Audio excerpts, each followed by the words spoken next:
Let me tell a tale of a world where heroes walk among us, fighting through the darkness left by monsters and by selfish men.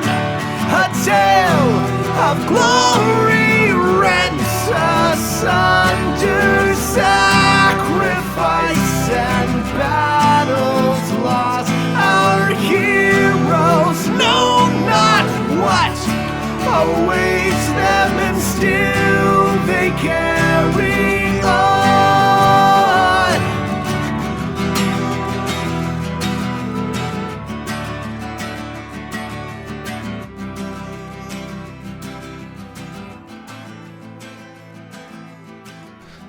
Hello, everybody, and welcome to the probably action-packed 7th episode of Ages of Ainor presents The Siege of Castle Rend.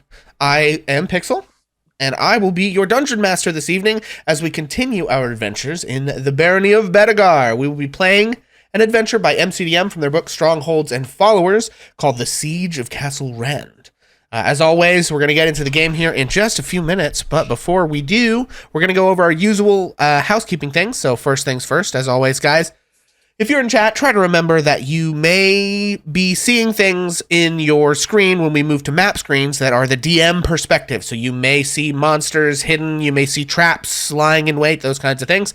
Please try not to spoil those. The cast members may be hanging out in chat trying to interact with you guys, and I trust that they are all careful to not spoil themselves and look at the video or whatever. But for you guys, just don't mention anything. Oh my god, I hope they don't go in the next room because there's zombies in there, because that would be bad. So please try not to do that. Secondly, remember that D&D is a complex game with a lot of rules, and we're improvising what we hope is an entertaining story together as a group in real time. So in light of all that, we may forget stuff in the rules. We may play fast and loose with it sometimes. I may change things in the adventure if you know this adventure. I may forget specific rules entirely and make up something on the fly, and it could be entirely wrong and whatever. If you know a ruling to something and we're trying to think of what is exactly how does this grapple versus restrain work or whatever, you can let us know in chat, but be aware if the moment passes and I've made a call, even if it's a bad one, we're not going to go back and fix it. So please try not to lose your mind about it. No one ever has before, but I've heard of those stories on the internet and I want to make sure none of you do that. Secondly, I already said that. Thirdly, we want to keep this space as open and welcoming a place as we can to such an extent as that is possible on the internet.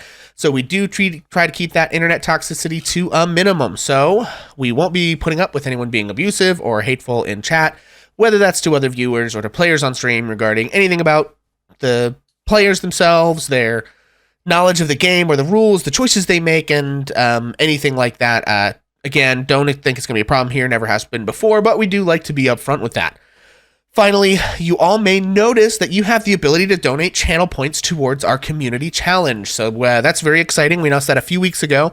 If we raise 50,000 donated channel points, we are going to have Bonus Mom DM on our stream. She's going to be DMing an adventure, which was actually the second adventure she ever played in, and was the start of our really long home campaign, although it will not be the start of a long campaign for her on stream because she doesn't want to do that. But it's an adventure called The Sphere of Sunlight by a friend of ours by the name of James Pianka, who I've known since we were both in bands way, way back in the day. He is a game designer. He's done some writing for Magic the Gathering. He's worked on some video games and things like that. And at one point when he was breaking into the game design industry, he did some work designing some adventures for 5th edition. And so one of them is called The Sphere of Sunlight, and that is what she will be DMing. So if you would like to donate channel points towards that, you can do so. But also remember, you have other things you can do with your channel points as well, such as granting advantage to inspiration to our players or giving them hit dice in case they get damaged in combat. So hopefully that wasn't too confusing. Just watch and enjoy the show. I'm sure that will all make sense as we go. Just a reminder, finally, we do release the show on YouTube after each episode during the following week. So if you miss an episode or you have to miss part of an episode, don't worry about it. You can still catch that. I try to get them up by about Sunday at noon. Sometimes it doesn't always happen. But that way, if you need to get caught up for the next week, you can watch it live. Or if you want to go back and watch old episodes because we're so amazing and you love everything we do, you can do that. So finally, very end, as always, before we get started, cast, if you would please introduce yourselves and remind us of who you are and who your characters are before we begin. Sorry about that. That would be great. Okay, cool. Sorry about that, friends. A little bit of a distraction there, but all is well. So to begin with, bonus bomb. You're muted. Hey kiddos, I'm Bonus Mom and I will be playing Perdita, the Tabaxi Rogue, and I'm very happy to be here. And if you are in the chat, you are one of my kiddos and I welcome you all. And I do not have any inspiration.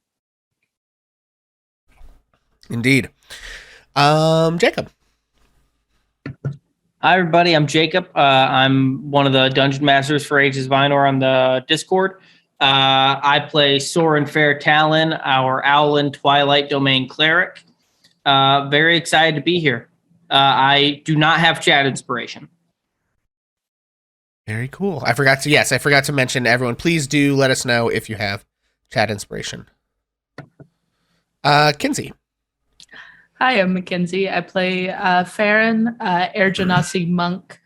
I am excited to be here. If you ever have trouble figuring out which character I play, I am the blue one. Very easy. Very funny. Excited to be here.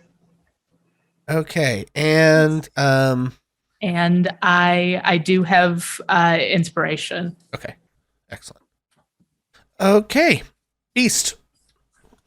Hello, everyone. I'm Beast. I am also a DM in the Ages of Ainor Discord, if you want to pop on by. Coming out of recovering from COVID and starting to feel a bit more normal. So hopefully I will be hosting some more games in the coming weeks. I will be playing Raz Hiskers, the Tabaxi Valor Bard. Excited to have you here. Awesome. Jesse. Hi, I'm Jesse. I am playing Silas, the blade singing wizard, and I am waiting to be inspired by chat. However, I do have DM inspiration. Very good. And Raz does have chat inspiration. Very good. So thank you. Excellent. And Taylor. I was going to say Anna, but you're a real human and not a character. I do that. I did that last week to Omega too. Sorry, Taylor. You're good. Hi, I'm Taylor. I play Enna, the light cleric. I do have chat inspiration. And also I'm wearing my bonus mom shirt. It's so cute. I love it. Awesome. Thank you. Okay, very cool. And of course, I am Pixel. I am your Dungeon Master here on a bunch of the Ages of Ainor Twitch streams, as well as one of the admins and Dungeon Masters of the Ages of Ainor Discord, which you can find and join here. We have been growing leaps and bounds thanks to the bonus mom phenomenon, the bonus momanon, and we are super excited. We're trying to keep up with everything and get our new DMs onboarded and get games up and running. We're very, very excited about all of that. We've been working on Ages of Ainor as the Discord sort of role-playing game thing for a couple of years, and it's really just finally started to take off, and that all is pretty awesome and super exciting. We're very glad for that. And then I also can be found on the internet at facebook.com/hammerandpixel, where I stream video games. We talk about video games as literature. We talk about politics and philosophy and economics and as they relate to video games and whatnot. And then sometimes I just am a dumbass and play games on the internet, whatever. So that's where you can find me, and that's what I do. But tonight, obviously, you can find me here. And, of course, without further ado, it is time to get into the game. So, when last we left our heroes on their way from Gravesford to rescue the hedge wizard Pinna, whom they had met in the village, our heroes encountered an orcish patrol on wargs. They ambushed the patrol and slew them before continuing on their way to the keep itself. Thanks to some quick thinking from Perdita on the night that Pinna had been taken, the party knew that the orcs were looking to parley, so when they arrived at the castle, they approached the front door on horseback and were escorted inside by the orcs. They saw the keep was full of orcs and wargs and were taken into the old banquet hall, where they found Pinna, the young boy Edmund Bedegar, and the two orcish leaders, Oreg Steeltwister, the right hand of the orcish chieftainess, Bonebreaker Doricor. Once the party had disarmed themselves and sat at the table to parley, Bonebreaker Doricor began negotiations by revealing that she and her band of the White Tusk Orcs had killed the previous Baron's family at the behest of Lord Saxton, the current regent of Bedegar. Saxton had promised the return of a powerful artifact of the Orcish religion, the Sanguinius Oriflame, but had double-crossed Doricor. Doricor, however, cleverly assumed he would do this and abducted Edmund instead of killing him, the youngest son of the Bedegar family, thinking that Edmund could be a political threat to Saxton's power as someone the people of the barony of Bedegar could rally behind to throw off the tyrant and usurper. In exchange for an object of value to the party, to show that they meant more than mere wall-dwellers' empty words, Doricor agreed to leave the castle with everyone unharmed if the party agreed to challenge Lord Saxton and remove him from power. She vows if they do this, they will know peace from her people. Perdita offered up a precious item that she had secreted away, the Ring of Elster Bedegar, and was able to convince Doricor of their intentions. The orcs began to leave without so much as a goodbye, and our heroes find themselves alone in this ancient ruined castle, with the hedge wizard Pinna, the young baron by blood Edmund Bedegar, and whatever else might lurk in these ancient stone walls. And that is where we are going to pick up, guys. So you have negotiated with Bonebreaker Doricor. I believe she also gave you a horn that you can call on her people in battle to summon them to your aid, should you need it. And there you sit. The orcs are clearing out around you. I think they're probably mostly gone at this point. Your weapons and armaments are in the corner of the room where you had laid them down before, and you sit there at the ruined ancient banquet table with Pinna, the hedge wizard, and Edmund Bedegar. What do you do? Well, that was easier than I expected. It Who was wants the horn? horrible. Oh, It sorry. was horrible, horrible. Those are the people that killed the Bedegar family. I just had to sit there and I had to talk to them. And looking over at Edmund, Perdita said, I'm sorry, my lord. Are you all right?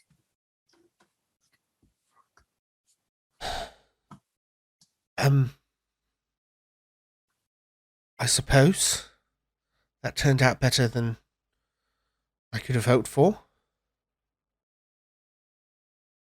My lord, it is so good to see you. Perdita gets up and immediately heads over to get the weapons that she dropped. And she's going to put them on and gear herself up. Yeah. What do any of the rest of you do? As Perdita's sort of gearing up here. As soon as Perdita retrieves her equipment, Roz follows suit, strapping on her shield, buckling her scimitar, and picking up her lyre and just reconsolidating all of her things. Roz looks at Edmund skeptically, kind of looking him up and down, somewhat unimpressed. Okay. Perdita, you fawn over this lordling.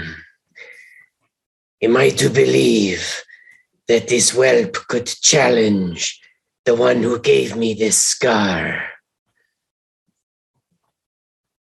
Roz, I don't know. I don't know anything right now. Forgive me. And I think Perdita just sits back down and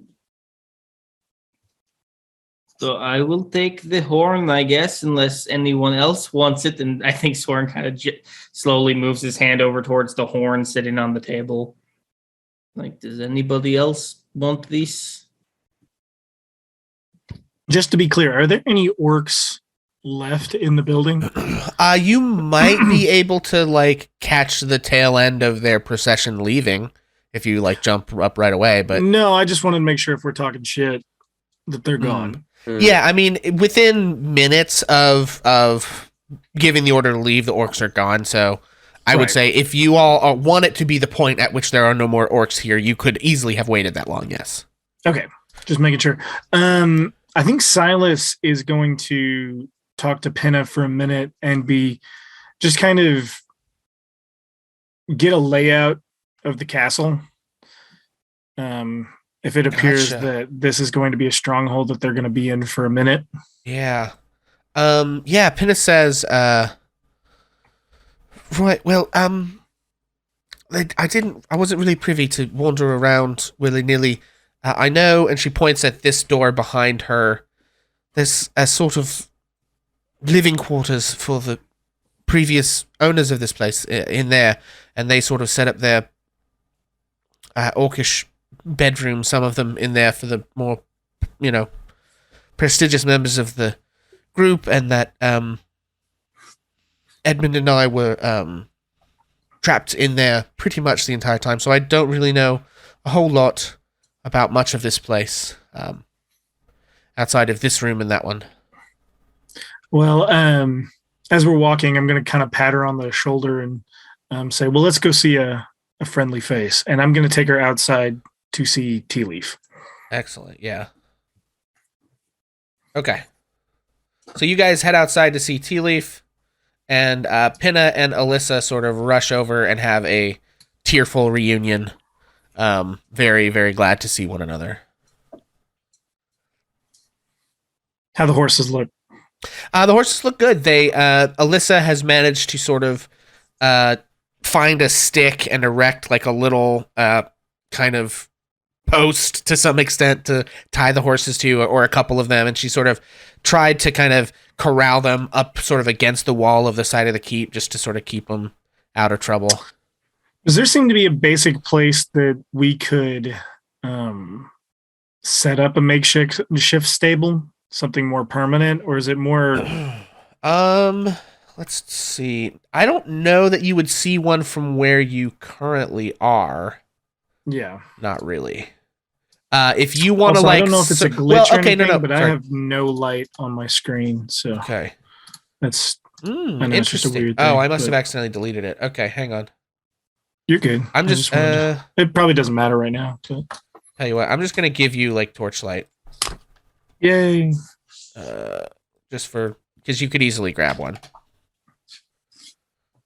Is everyone else? Are you all unable to see? I know I don't have the map up for the folks at home, but.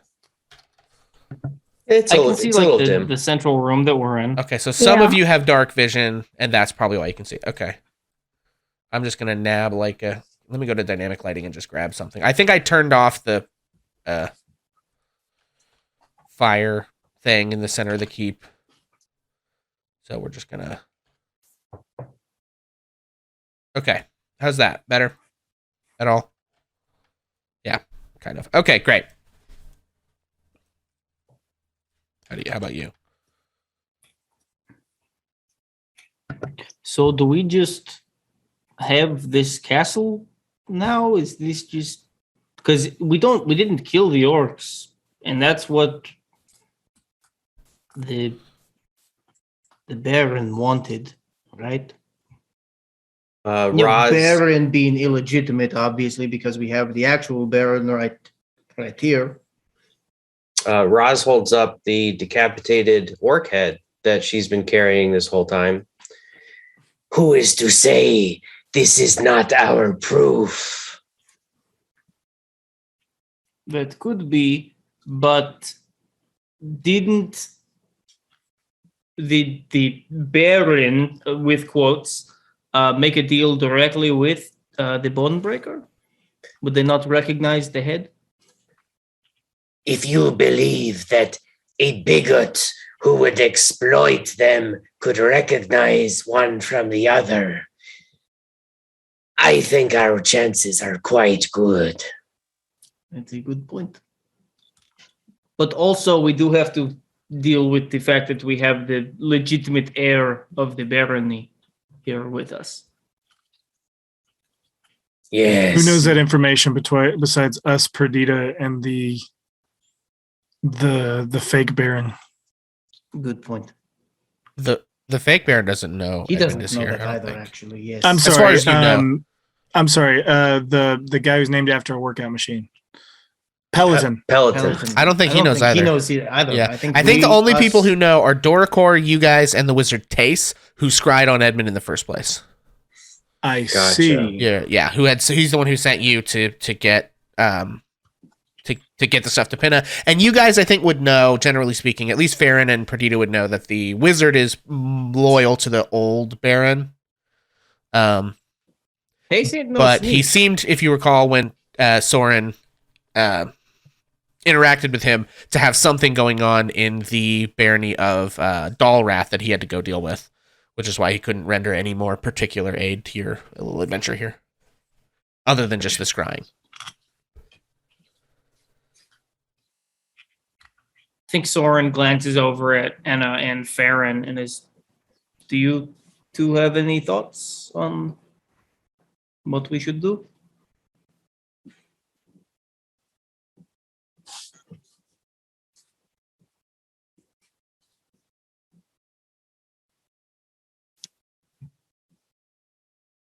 I don't. Not really. Okay. There we go. We could Perhaps, start by exploring the castle, maybe. perhaps Yeah, we I'm- should make sure we are not alone. Perdita starts to shake herself a bit and looks around at who's here and doesn't even seem aware that Jesse and Pinna are not there. Who's Jesse? Oh, excuse me. Silas. So sorry. I've had a rough afternoon. I apologize. You're Silas and You're fine. and she looks at Edmund and she says, my liege, so many things have happened. No one had any idea that you had survived. Do you know if anyone except for these orcs know that you and Pinna and us know that you are still with us? I don't know, Perdita. What have you been doing over the last many weeks? How did they treat you? What has happened to you? Well, I've been trapped here. Abducted. But it was strange. I want nothing more than vengeance for what's been done to my family and to retake my rightful place as the Baron of this land. Oh, my liege, you cannot want that any more than I do. My liege, do you know what has happened to the rest of your family? They are dead. Yes, my liege. I was not there. I could not help. But if there is anything that I can do to help you now, I will. Elster would want me to, and I will do my very best. My liege, have you seen this entire castle? Have you been to all of it, or were you just stuck in one little corner? I have not been to all of it. I think I've been to somewhat more of it than Pinna has. The first day I was here, I challenged the Orcish leader to trial by combat. And, well, she defeated me, of course. And you can see he's like 13 years old, and he was up against like a 7-foot-tall orc. And he says, but I don't know, it was strange. Of course, I hated them for what they had done, but for some reason, Doricor, every day she would train me. There's a training room, and he points through this at this door over here. He says, just across the hall there. I don't really understand it. She must know that I want to see her tribe destroyed. So I don't know why she would make a warrior of me. It's not that I hadn't been trained before, but I was actually, well, I was to squire with my brother next year, but obviously now. Yes, well, yes, Soren, I would think that we need to secure the premises. We do not know where Peloton is or anybody else that may be looking for these orcs, but nobody else knows that the orcs aren't here. So I suppose, you know, we can all smell the orcs that have been here. This castle is filthy. So, yes, perhaps we should investigate and begin to secure a parameter. And then, yes, we must decide what we are going to do next. Keep mentioning this Peloton. I'm sorry, who is that? Well, he, Lord Saxton has taken over the throne, and he has these knights. He calls them the Knights of the Roses. I don't know how many there are, too many, and they're horrible. And Lord Peloton, well, Lord Saxton has put up a reward for whoever can be brought to justice, the orcs for murdering your family. Although, according to what we have heard here, Bonebreaker made a deal with Lord Saxton, and Lord Saxton is the one who really wanted this. And so he has taken your father's throne and destroyed your family, and now wants to destroy the evidence that the orcs could give against him. Yeah, I suppose that makes sense.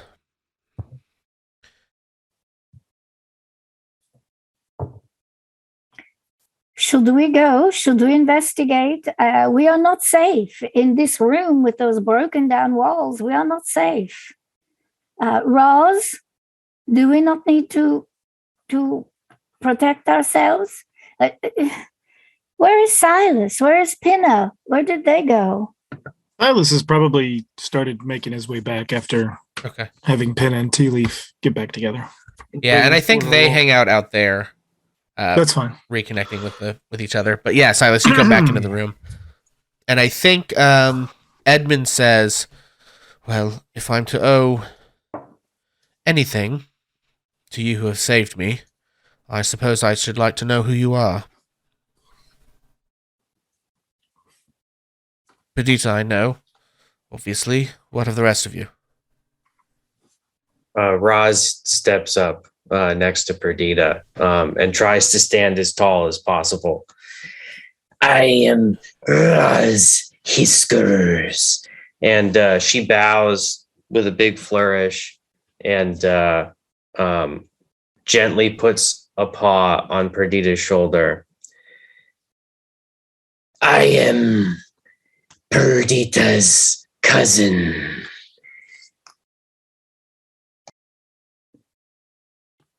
My lord. Yeah, Edmund nods at you and looks to the rest of you. Farron steps up, reaches out a hand to greet him, or I guess bows. A handshake maybe not be the right course of action, so a very slow hand back down to Perdita has told me much about you and much about the family, and it is so nice to finally meet you. Thank you. And what is your name?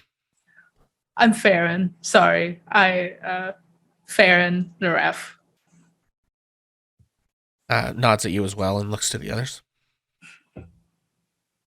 Okay. Soren stands up and does extends his full arm and his wing kind of drops down and does this really deep bow that he's learned from years of posturing for senior priests.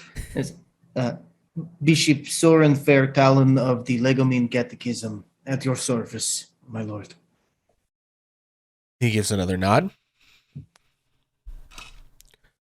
and looks at Silas and or Enna.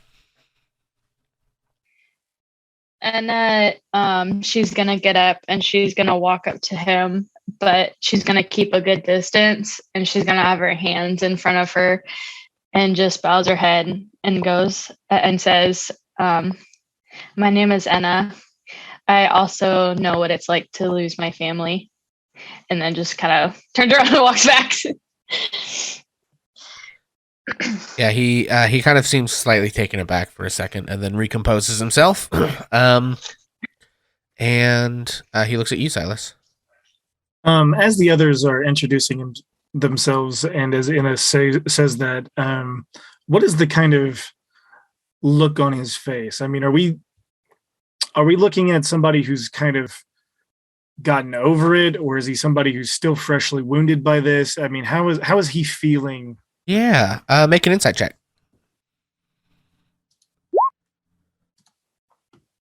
How'd I do? I didn't see it. That is a 5. Oh. Yeah, so with a 5, he is pretty hard to read. He's clearly, even with a 5, you would know he's keeping himself composed. In terms of what lies behind that composure, I don't think a 5 will get you there. But you can tell he's the son of a baron, and he's had training in how to sort of, keep a poker face in situations like this. And so he seems to be relying on that, and you're not able to tell exactly what's going on under the mask. Sure. Yeah. Well, Silas just says, I'm Silas. Last name is unimportant. It's very nice to meet you. Perdita talks about you often. Right. Well, once again, thank you for coming and rescuing me and negotiating with the orcs. I want Saxon off that throne in my father's keep. That's what I want. If you want to help me do that, and the saints know I will need it, I should like to have you, I think. If not, that is what it is. I shall find other allies, but that is my intention. If you wish to help me, this keep can be yours. We can work from here to build our forces and convince the people of the need to oust the usurper and his lackeys. But I am barren by blood. And yet, I have no armies.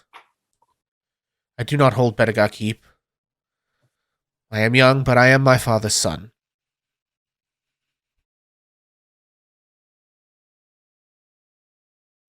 Perdita would now like to do an insight check as she stares at him straight in the face, knowing everything that she knew that Elster was and what she had to do with the family. She wants to try and read whether this is really, she wants to take the measure of him as best she can. Yeah. Go ahead and make it. Oh, man. Rip. Perdita's have a bad day. Yeah. Yeah, Perdita, I think you're just too lost in the memories of Elster to really zero in the way you want to on this. But Edmund sort of looks expectantly around at the rest of you as he sort of delivers his little speech. Roz asks Edmund, Do you still not know why Bonebreaker was training you in combat?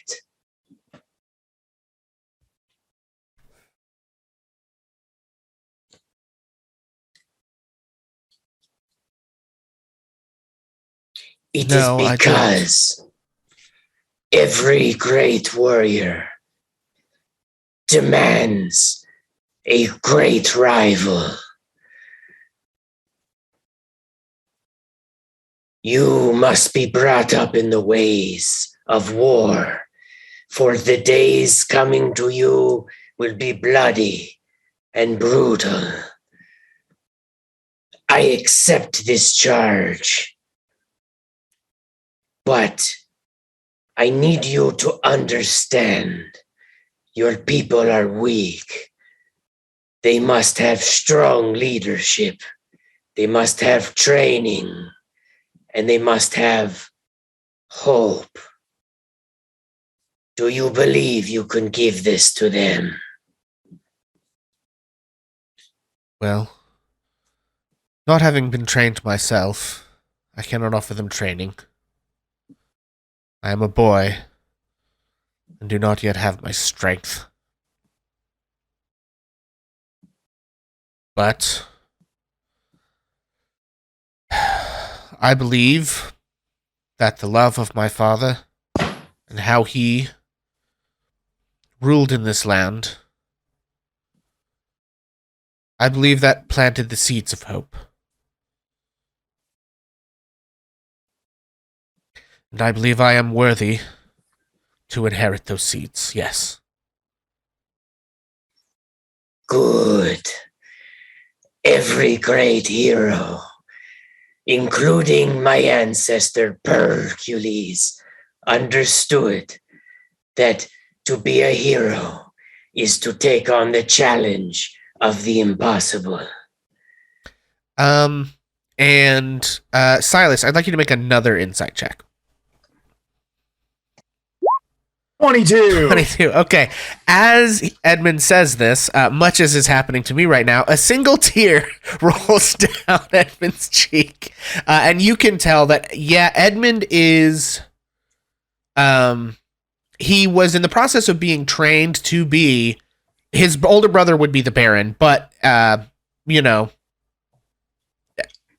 succession is not always clear and easy. There's always the chance that the older heir will die or in battle or something, and so Edmund was being trained in sort of the arts of politicking and statecraft, as well as, you know, strategy and tactics in war. And while he is young and did not fully receive all of his training, you can tell that he is kind of putting a brave face on, and that he truly believes this, and I think you can tell would be equal to the challenge, but also that he's a, you know, 13-year-old boy whose family was just brutally slaughtered, and then he had to live with the people that slaughtered him for like a month and a half. Right. And then one of them like beat him up every day. But he learned how to fight a little bit. So I think that's what a 22 gets you. Just from like a kind of outsider's perspective, but are we like, am I looking at like a level 1 fighter kind of kid, or is he? I don't think he has class levels yet. No, I mean, in terms of mechanics, and I think with the 22, I'll give you the insight. Like, I think he certainly is more durable and powerful than like a peasant, you know, hardier than that, carries himself with an assuredness that they would not have. But no, he's not quite to the level of having like class features of any kind yet. Right. Okay. He would be like a noble, basically, at this point. Right. So I kind of step forward. I will unsheath my saber, and I will ask him, Edmund, I've been trained in swordplay, I think, more than most here. I would be happy to show you maybe a new way. If you'd like to train with me sometime, I'd be happy to help you out. He nods and says, well, it seems I might have my pick of mentors. Yes, I think I should like to learn as much as I can.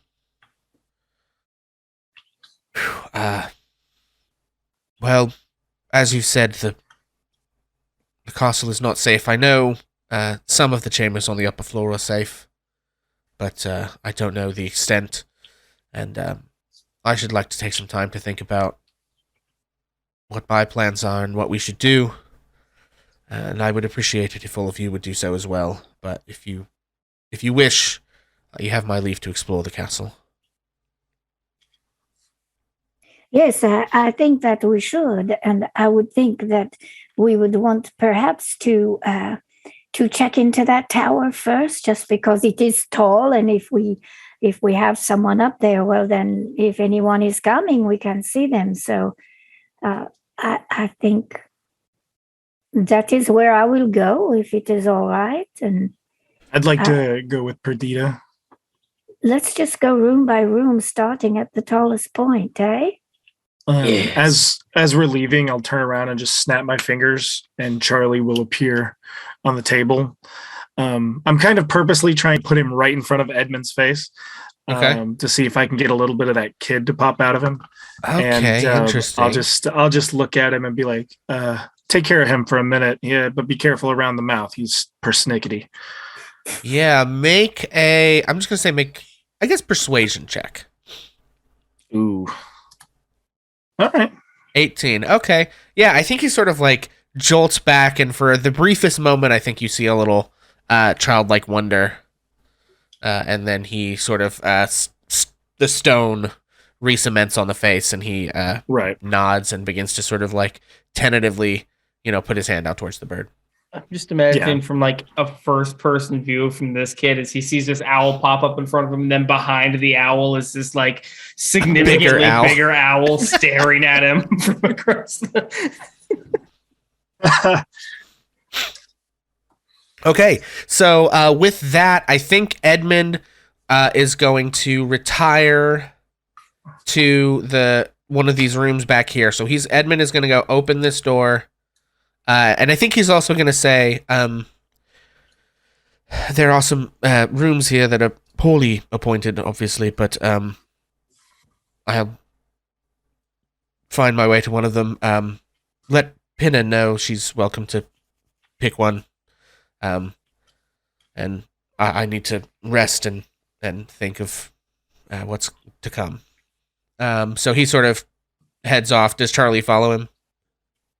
Yeah, Charlie will just okay, cool. Right behind him. So Charlie follows him, and he goes into one of the rooms. I'm just gonna take the door off of it, even though he would close the door or whatever. So he heads into that north room there, and you guys are free to do kind of whatever you want to explore the castle. Yeah, let's go. I think Perdita would start by going out to the. I'm gonna put us on the map page. To the central room of the castle would be she would start there. Okay. And get her bearings, right? Because she knows there's the tower, but she's not exactly sure how you would get there. And what all does she see in this main room? Because we just marched through it before with orcs all around us. Yeah, okay. I gotta find the thing. What is this? This says that's not what that is. I moved that. Okay, I'm a dummy. Hang on, stand by. One of my text things is in the wrong place for some reason. I don't know why. Okay. How's the stream doing, by the way? We're fine. Okay, my computer's being a little funky for a second, so I'm making sure we're still up and running. Okay, so you can see this is the largest chamber in the castle. It is sort of breezy. As you can tell, the ceiling is gone for the most part. There's like crumbled aspects of the second floor that you can tell none of them are really passable in any way at this point. You can tell the carpets that are on the floor here have been shredded by animal claws and rotted by water. There is a large bonfire burning right in the center that the orcs had sort of set there, and smoke is kind of pouring out of the hole in the ceiling. And you can tell that there are just bones and detritus of the fact that the orcs, many of them would eat in this room and stuff like that.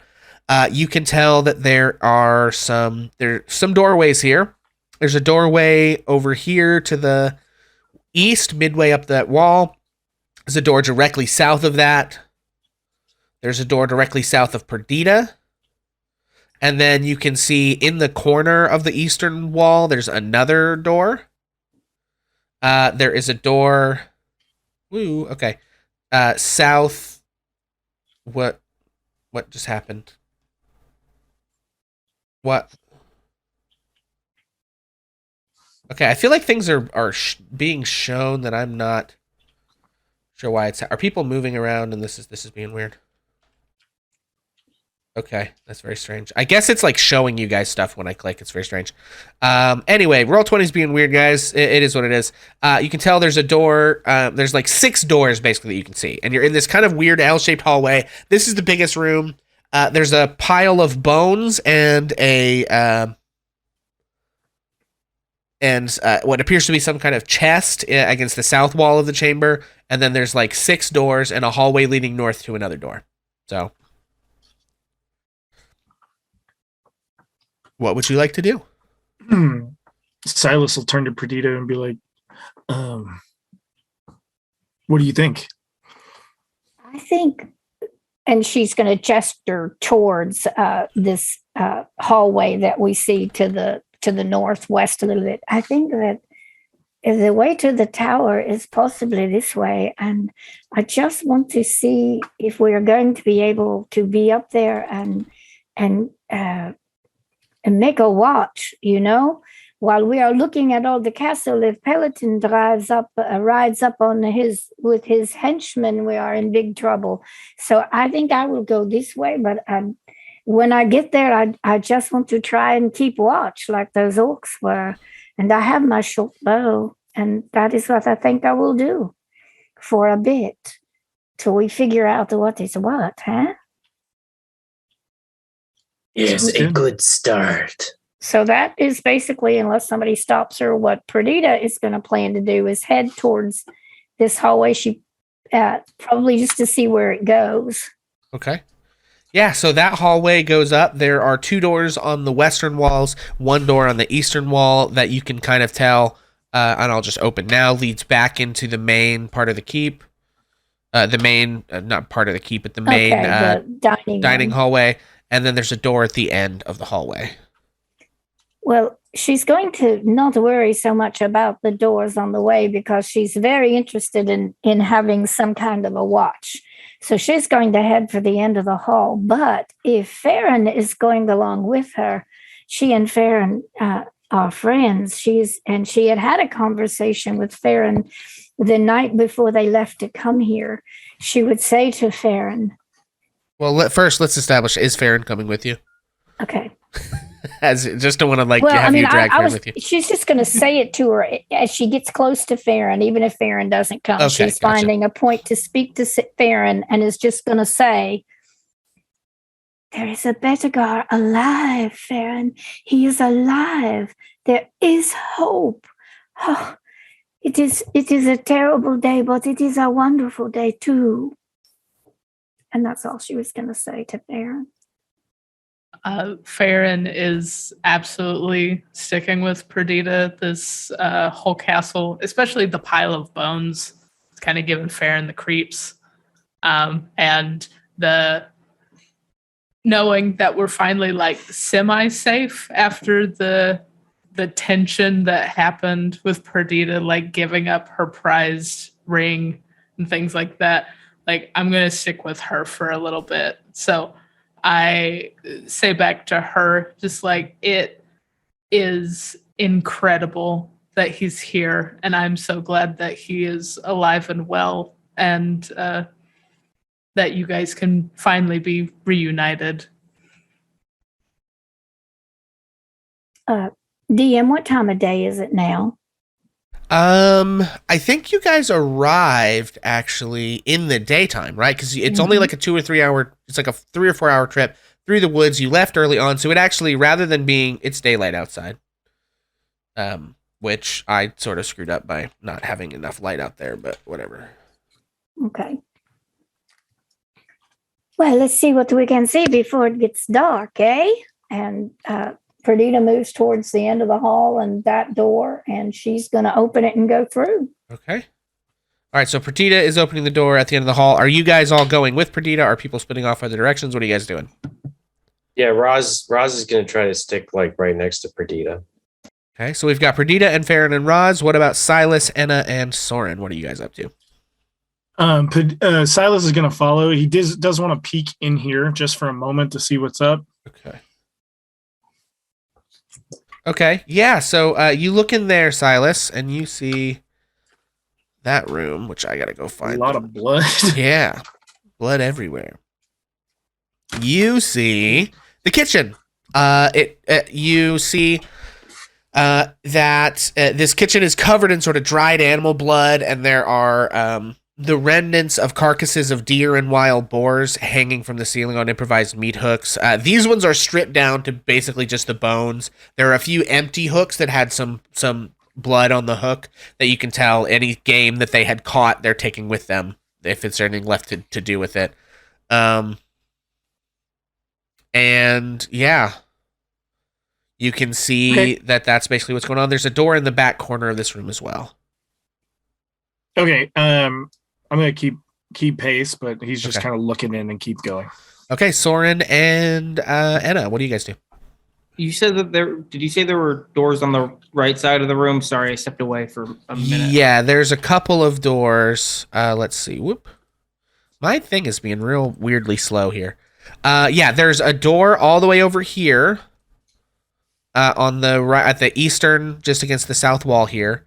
And then there's a door just across the fire from where Soren is.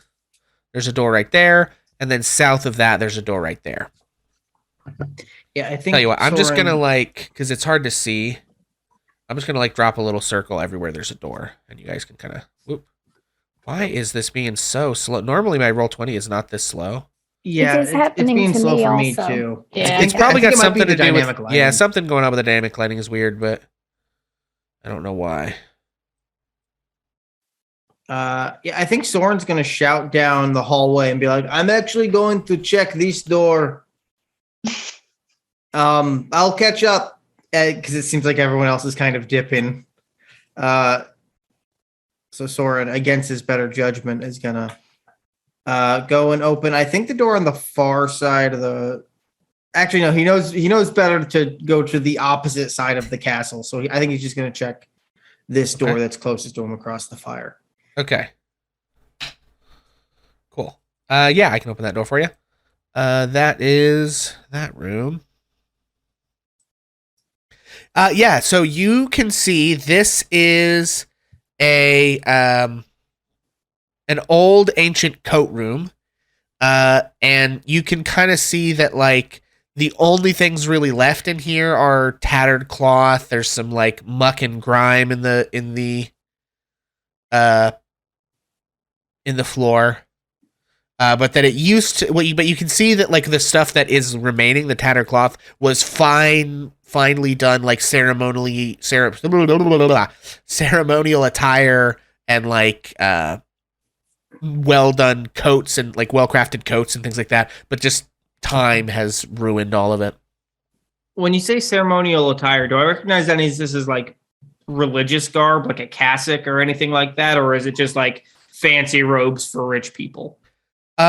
Make an investigation check and describe what. So I mean, it's tattered cloth. What are you just getting real close and looking? Are you digging through any of the scum on the ground? What are you doing? I think Soren gets up close to these tattered cloths, specifically the ones you described as ceremonial robes, and I think he's going to check them for is there any inseam of a fancy pattern or something that he might recognize, a guild crest or some kind of crest of a temple. Yeah, I guess I'm gonna say make a history check, and it's gonna be a relatively tough one. History check. All right. To know. My history is 1. Okay. That's a 14. I mean, okay, so what you can tell, they are surcoats that would go over a breastplate. and they're blue, and you can sort of see some sort of like embroidered creature on the front, but all of them are a little too ruined to determine like what creature it was. It's too tattered and messed up, and not really something you recognize as belonging to any particular currently extant group of individuals. And I think Soren, when he realizes he doesn't recognize it, if there's like an open coat hook or something, he's gonna try and like tug on it just to make sure that like it has the strength just to support weight. And then he's gonna take his shawl off of his armor and kind of hang it and just be like, for later, it's stuffy in here. Okay, sure, yeah. I think it would have enough because it's holding those things. I think it would be one of them would be able to hold your ceremonial sharp or what shawl or whatever it is. Okay. And while that is happening, the rest of you guys are headed up to this other room here. Yes. Yeah, I think so. Okay. So basically, go ahead. Sorry. I'm headed for the top of the tower. Right. Understood. Is where I'm taking Penna. Oh God. Perdita. What the fuck is my computer doing, guys? Mine is struggling too, DM. It's so weird. Perhaps it is that cyclone that is going to hit Tampa, No, I don't think so. Let me look at my... It's an electromagnetic pulse from the storm. Is it coming through my computer to yours? Sabotage. Yeah, it's got to be the graphics card's getting a little something, but just being weird, guys. I don't know. Normally, Roll20 works much smoother than this. So, okay, you enter here, and you can see some stairways. So you see a stone spiral staircase winding up. You also see that it continues to wind down as well. You see a door that I'm just going to tell you leads into the dining room. You would recognize just spatially that it goes into the room you already were. Yeah. And that's what you see. This room has a way of going further up and further down. Folks watching, is my stream like freezing a lot? Like, I don't think I'm dropping frames, but like, am I getting stuck every time anybody moves because aren't dynamic? Sorry, this is really annoying me. From what I've seen, it looks fine. Maybe it's just my pathetic graphics card. I mean, when you were waving your hands, it looked totally normal. Yeah. You aren't moving anywhere on the map, so I can't see that. But let's see. Let me move somebody. No, it's working. I don't know. Seems more left. Okay. All right. Well, I'll try to ignore it and just assume, as long as it's fine for you guys. I should have made those doors more obvious to see. But anyway, okay. So there's stairs in the middle going up and going down. Where do you go? What do you do? Silas, I really feel like someone needs to be on watch. And, well, if you understand, I have so much that I need to think about. And this castle is large, and we need to see what we can before dark. I'm going up, and if anything happens, I will send an alarm. I will holler. I will shoot an arrow. I will throw a rock. Let me go upstairs and look, and then maybe the rest of you will either band together or whatever and try to see that the rest of the castle is safe. Let me be on watch. Will that be all right? Yeah, of course. So that's what I'm going to try to do, DMs. I'm going to try to take Perdita up the watchtower to the top and watch. Okay, sure. Yeah, you can do that. I don't have like a map for the top of the watchtower, but you just, you go up there and begin to look, and you can now see that as you get to the top of the watchtower, which is 50 foot tall, you can see that clearly they had orcs on watch up here a lot, and there is this sort of evidence of that, little gnawed bones of orcish snacks and random, stuff that the orcs have left kind of everywhere all over this place. And you look out and you don't see anyone approaching or anything like that. You can tell that there's some, 20 or 30 feet between much of the castle wall and the surrounding forest. And then you can't really see anything moving through the forest that from here. Okay, Ace of Spades says Roll20 servers are having issues at the moment, so that's probably what it is. Thank you, Ace of Spades. It's probably that this is like one of the most popular times on their entire platform, and it's probably just a volume thing. So we'll just deal with it. Hopefully, we won't get booted. Okay, cool. So Perdita goes up. Silas and Farron and Enna and Roz and Soren. What do you guys do? So Soren, you're currently sort of down in the room, looking at stuff, but you can catch up with the others or go wherever else you want. But the rest of you, what do you do? I'd like to just go room by room and just take a look in every single one of them. Okay. So you've come up here, and so you're going on this floor first, or are you going downstairs? This floor. This floor. Beautiful. Okay. So which room would you like to start with? The nearest room you have not yet explored is the one in the back wall of the kitchen. I'll just go straight there. Okay. Whoa, okay. Right through the wall. Right through the wall. Yeah, sorry. Okay, no, that's fine. Okay. Ooh, yep, here it goes. All right. So you open that up. You can tell that this is the larder. You can see that there are numerous barrels and things like that, but everything in here that was stored here is old and rotted away. But there were like barrels of flours and grains and various foods and stuff like that, but it's all just trash at this point. Yeah, nothing salvageable. No. I mean, this place hasn't really been occupied by normal human creatures in like 50 years or something. Right. Okay.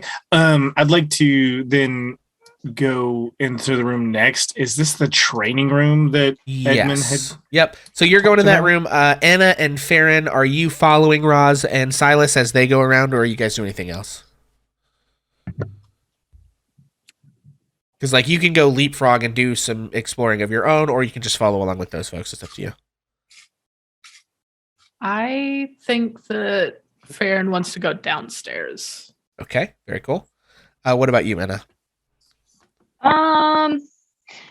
Enna also wants to go downstairs. Beautiful. I can make it happen. Hang on. Let's go. Also, Farron can't see. Farron doesn't have dark vision, so she's just kind of okay. In shade. Yeah, what's the light situation? So it's daytime, but there's not a lot of windows in this castle that they told me about. So, but it would be trivially easy to get a torch or something. Like there's stuff to burn all over. Yeah, any place that Silas is having trouble, he's just going to cast dancing lights. And okay.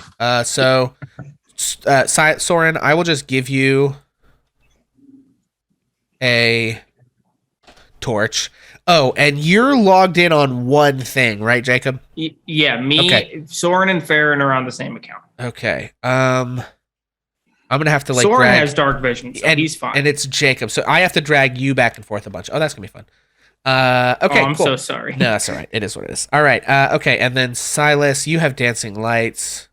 I'm just gonna give you. I'm gonna assume that it's on you unless you need to move it. Dancing lights gives you what? 10 feet and 10 feet. Is that right? You can combine them to basically make it like the light cantrip, or they can all cast something like 10 or 20 feet. I forget. Okay, so we're gonna why don't we just make it like a torch for the ease of me, unless there's some reason it needs to be different, and I'll just leave it on you. I think you currently have it on you. Yeah, you do. Yeah, you're good. My token can see. Okay, cool. Great. Okay, so we'll start with Roz and Silas right quick. What number is that? Oh, it didn't. Okay. Shit, I've deleted my number somehow. Okay, if that's 2 and that's 4 and that's 10 and that's 3, it's probably 5.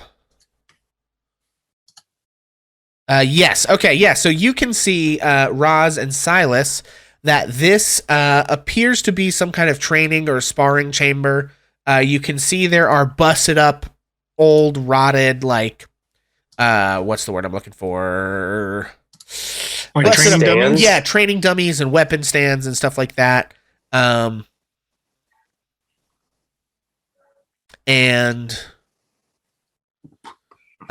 just sort of arms and armor and stuff. Not like a full armory because but like just some junk that's kind of thrown around in the corner left over.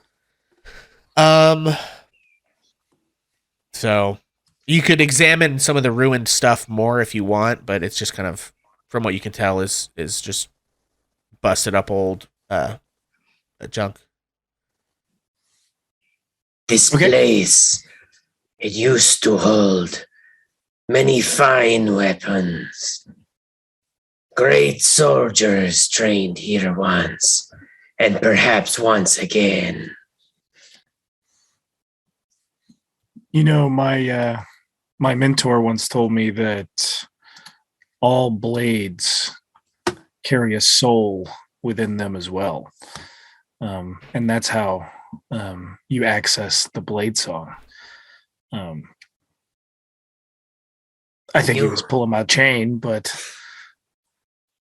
I always like the thought of it.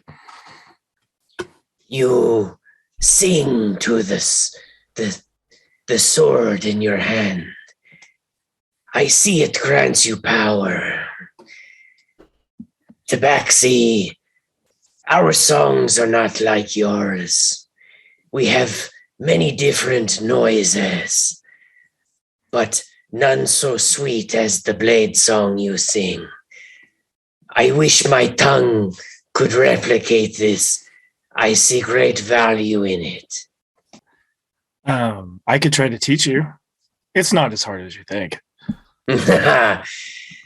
Perhaps there are more tricks for this kitty cat to learn. Right on.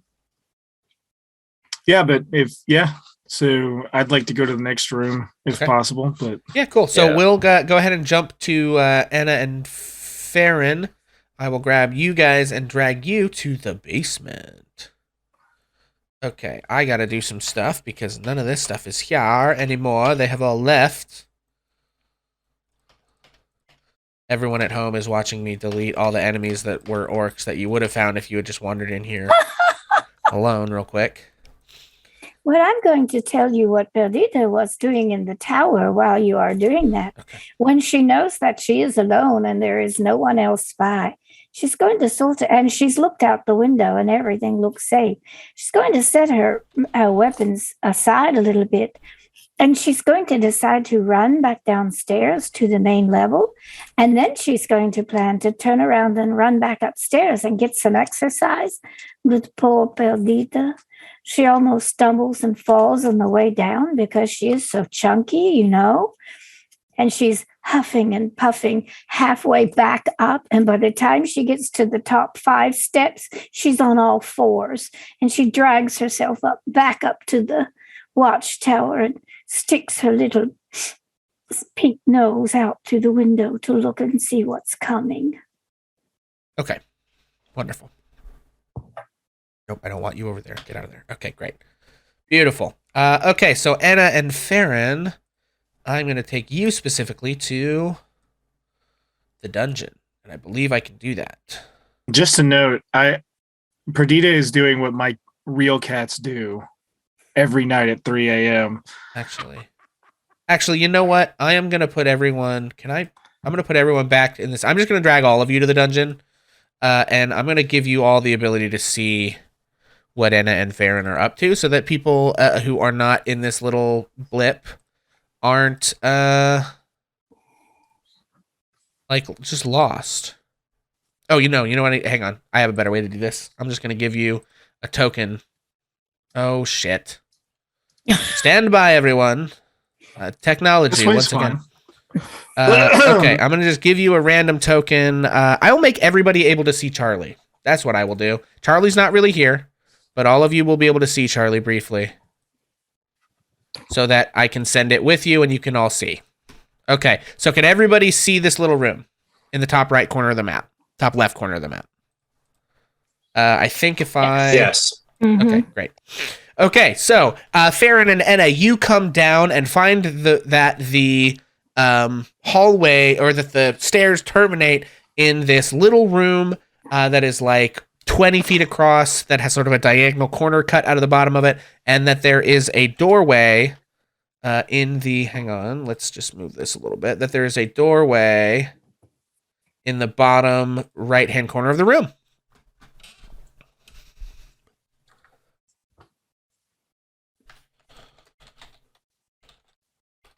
What would you like to do? Let's go through the door. Right on. There we go. Okay, cool. I Open the will door. open the door. Okay, Anna, you open the door. I'm working Okay, on open it. the door. Whoop. There we go. Okay, thank you. Okay, Oh, excuse that's me. a long hall. Okay, yes. So you open the door and you see an extremely long hallway. You can see that there's some kind of doorway on the west wall, some kind of doorway on the east wall further down. There's a big chunk of wall that's like busted out kind of and like broken and sort of the you know, it just goes into like clay and earth right there. Yeah. You can see that there's kind of like the corner of that gets notched out under there, and then it goes around to the right. So that is what you and Farron see from here, Anna. Let me just double check and make sure there's nothing else I'm supposed to tell you. C20. Yeah, okay. And so what you can see over here actually is that the hole in the wall appears to have had a bunch of like orcish trash thrown in it. It's like their little refuse pit. It stinks really bad. Okay. So. Okay. Anna wants to go into the first door on the left. Okay. Cool. You. What about you, Farron? I am as close to Anna as possible without actually touching her. Okay. That is funny. Okay. All right. So this one is like a big stone double door. Rather than like the single wooden doors that you've been seeing. You can open that if you wish. I don't believe it's locked. Let me double check. Let's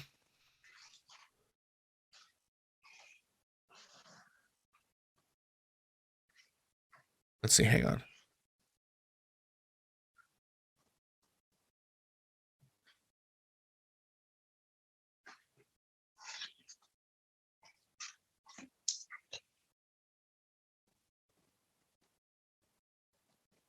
So you open the door?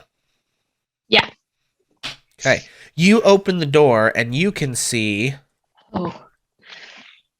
that this is some sort of tomb down here. You can see stone sarcophagi line the stone walls of this chamber. The sarcophagi are of knights in armor holding swords. It's like there's a relief, as you would say, right on the top of the wall.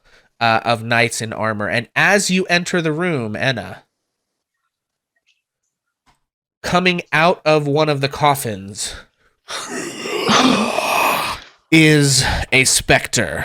And it says, "What are you doing here? Creature, intruder." The specter is of a knight in armor. It's like this black roiling smoke and faint incorporeal creature. What do you say? Anna's eyes just get really big and she gets kind of scared and she just goes, No. We are not intruders. You are not my knights, and you are in their burial chamber. That makes you intruders. What was that last part he said? Sorry, you cut That out a makes little you intruders. bit. Okay.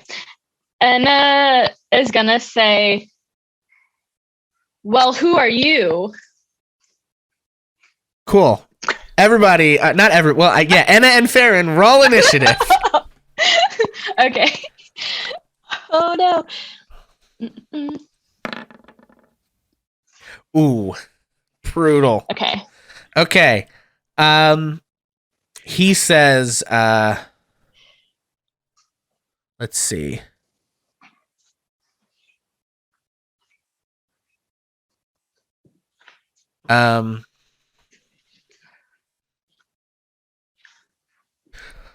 I am Sir Grend, leader of the Blue Dragon Phalanx. And he flies over to you, Enna, and attacks. Oh, great. Okay.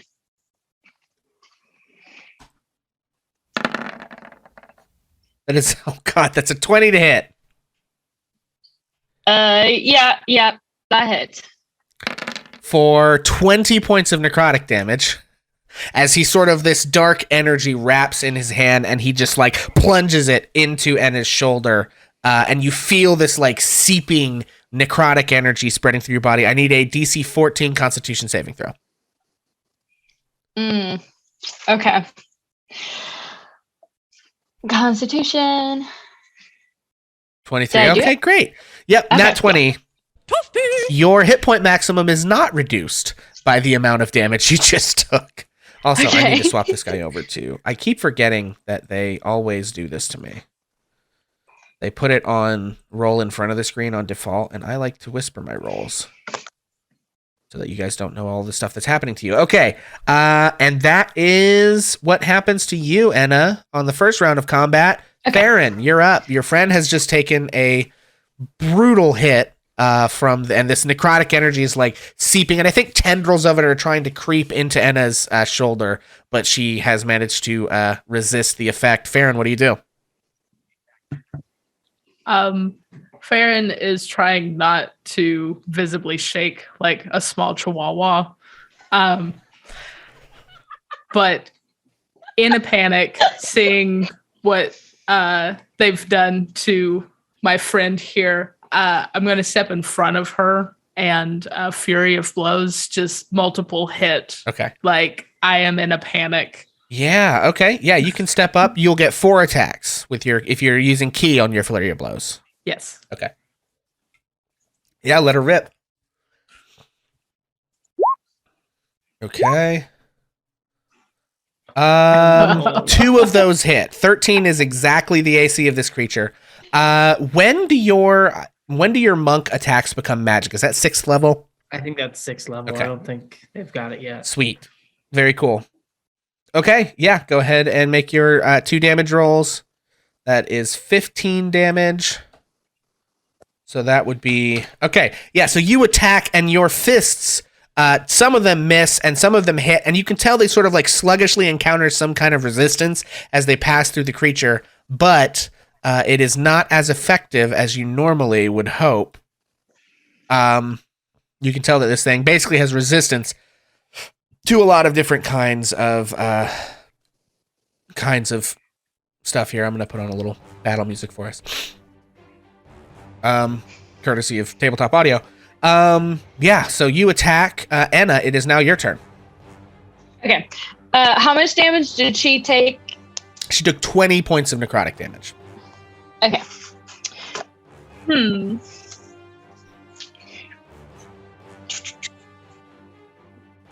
I think is Enna too close to do hold person, or because I know the range says 60 feet. Yeah, so it's anyone within 60 feet. Make a religion check for me, though. Okay.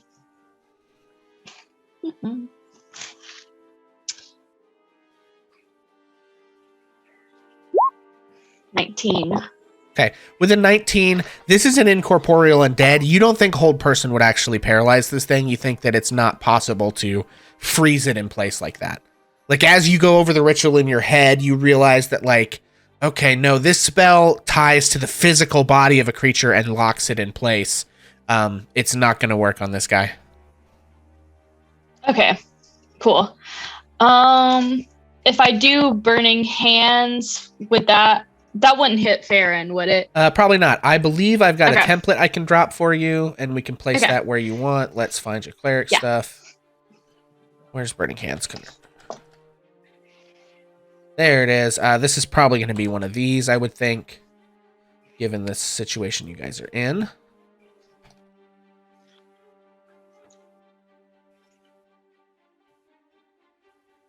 Okay. Turn around. No, excuse you. Oh, I'm sorry. That was me. No, it's fine. It was just my thing was being weird. Oh, you're good. Okay, so yeah, that would be Burning Hands. Okay, yeah. Yep. And I was going to cast Burning Hands. Okay. Yeah, this thing has to make a dexterity saving throw. Okay. Okay. It rolled a 6, so that is a fail. Okay.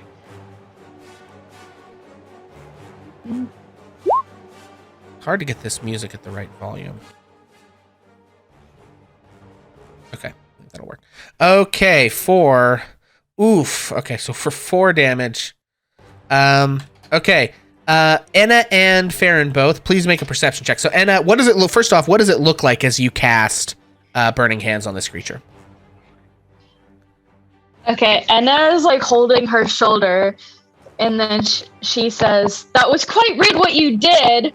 And then she just puts her hands forward and fire shoots out. Yeah, and fire sort of rips through the body of the creature, and you can tell a little bit of it dissipates, and the creature turns and says, "You come into the place of my rest and insult me."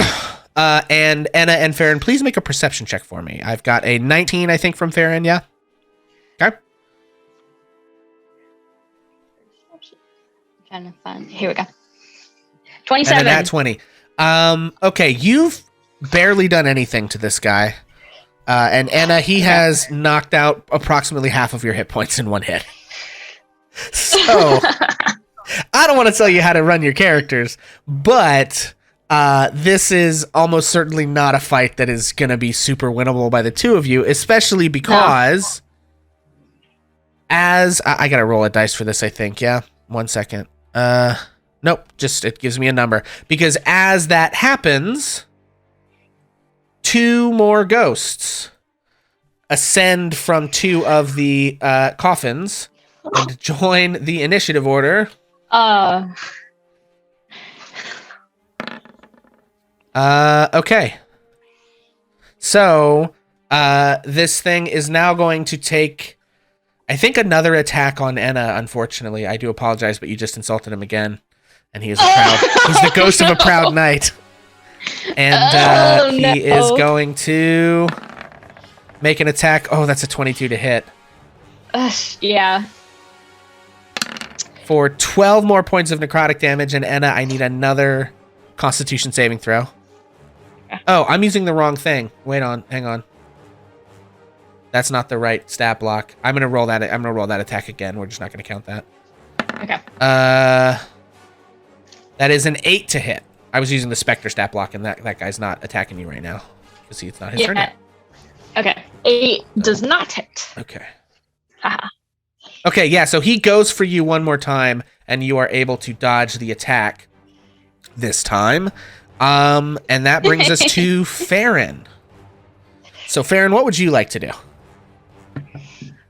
I am going to grab Enna's arm. Okay. Just pure terror. And just, we gotta go. We gotta run. We can't fight ghosts. I don't know if you have anything to fight a ghost. My hands are going right through this guy. We gotta leave. Okay, as this is happening, Enna is still holding your shoulder, and then he goes to hit her, and she's kind of like quickly dodges and goes, "Oh, you gotta be quicker than that." And then Farron grabs her arm, and you just kind of see her like cartoonishly, like, "Yep," out of the frame. Okay, so Farron, are you trying to drag Enna away with you? Yes, I am making a move to flee and hopefully taking her with me. Yeah, so it'll take your action to grapple Enna and pull her. This thing is going to make an attack of opportunity on you as you go, unless you spend key to bonus action disengage. You could use that key to bonus action dash if you want, but you can disengage also if you... Would it be better to dash or disengage? You'll get farther if you dash, but you definitely won't take damage if you disengage. Considering that it took quite the hit on Enna, I think I'm just going to do disengage. Okay, cool. It does not hit you with a 25 to roll because it doesn't get the attack of opportunity. So you grab Enna and disengage, and you can move. I'm going to say you can move. Let's see. You can move about 15 feet in there as you're running away because you're moving half speed from dragging Enna. Well, she has 40 feet of movement. Oh, you have 40 feet, so you can move 20 feet. as you drag Anna away. Right to here. So cool. I will. Nope. Okay, so you drag Anna away. You would take the attack of opportunity because Anna is not being moved under her own power, and therefore it can't attack her. You take the disengage. Okay, cool. That brings us to the specters. Poor Anna. They begin to fly. How far do they get? Yeah, they fly right up on you guys. Jesus Christ. Yep, and Anna, you're gonna have more attacks coming at you. I do apologize, but you keep insulting these knights. You're just literally drawing aggro like a fucking MMO right now. Okay. That is a 21 to hit. Yeah. And an 8 to hit. 21. The 21 hits. Okay. You take 12 points of necrotic damage, and I need another Constitution saving throw. You said 12 damage? Yes. Okay. By the way, chat, now would be a great time to spend your channel points on hit die. Indeed. 21 on Constitution. Okay, so you make the save. So yeah, these things just keep like pumping this like necrotic energy into Enna, and she keeps managing to fight off the effects. That is the specters. Enna, it's your turn. What would you like to do? Just sort of And keep you guys. Enna's gonna say, let's get out of here. This ain't worth it. We gotta go. And she's gonna try to get out of there. Oh, Anna. All right. Are you disengaging or are you just running? Disengage. I can't disengage though. You can. It's an action. Anyone can take the action of disengage. Okay. Certain classes like Rogue and Monk get the ability to do it as a bonus action, which means they can also do shit and still disengage. But anyone can just take the disengage action as an action instead of casting a spell or making an attack or whatever. Okay. We do have two hit die redeemed in the chat. For Anna. Have we met? I'm going to give you those back. I'm going to let the other person hang on. Okay, how do I got to get to my mod view. This is kind of hard to do. Yeah, give that miscellaneous Twitch user their points back. We've never met that guy in our life. Well, Cassie is saying give it to somebody else. So can you just assign it to somebody besides Anna? Yeah, we can do that. We can give it to someone else. Whoever else you want. So Cassie, just pick somebody, and whoever else, no one's taking damage, but you guys can just add it as temporary hit points. That's fine. Also, folks, please know that any given character can only receive hit dice from chat once per session. And so that is Enna, and then one more person will be done. So Cassie, just if you'd like to pick somebody else and throw them, and those temporary hit points will last until they get destroyed by an enemy or whatever. Unless the character receives hit points from some other source that does temporary hit points and chooses to take a new source because you can only have one source of hit points at a time. They don't stack. Anyway, so yeah, Cassie, just let us know who you want to send that to. And Enna, what you can do, Enna, is roll a hit dice right now and regain that many hit points. Okay. Does that take my turn? No, just that's a gift from chat. Cassie in chat said she wants Enna to live and not die. Oh! And so she gave you a hit dice. So. Okay, cool. And Farron. Okay, so Farron also gets a hit dice. Okay, so Farron, you get 4 temporary hit points. Enna, you regain 10 hit points. Yeah, baby. Let's go. Thank you, chat. Thank you, chat. Thank you. Yes, thank you, chat. And that's one of the fun ways we've come up with it. You guys can interact with chat, which just to not toot my own horn here, but I've never seen anyone else do that. And so I feel clever for having invented it. And it's a cool way to use the hit dice mechanic that basically never gets used. Okay. That's awesome. Thank you, chat. That was awesome. Okay, so Enna, would you like to disengage? Or just run away, or are you going to cast a spell? What would you like to do? I think Enna's feeling a little spicy now. Oh, God. And I think she's feeling it.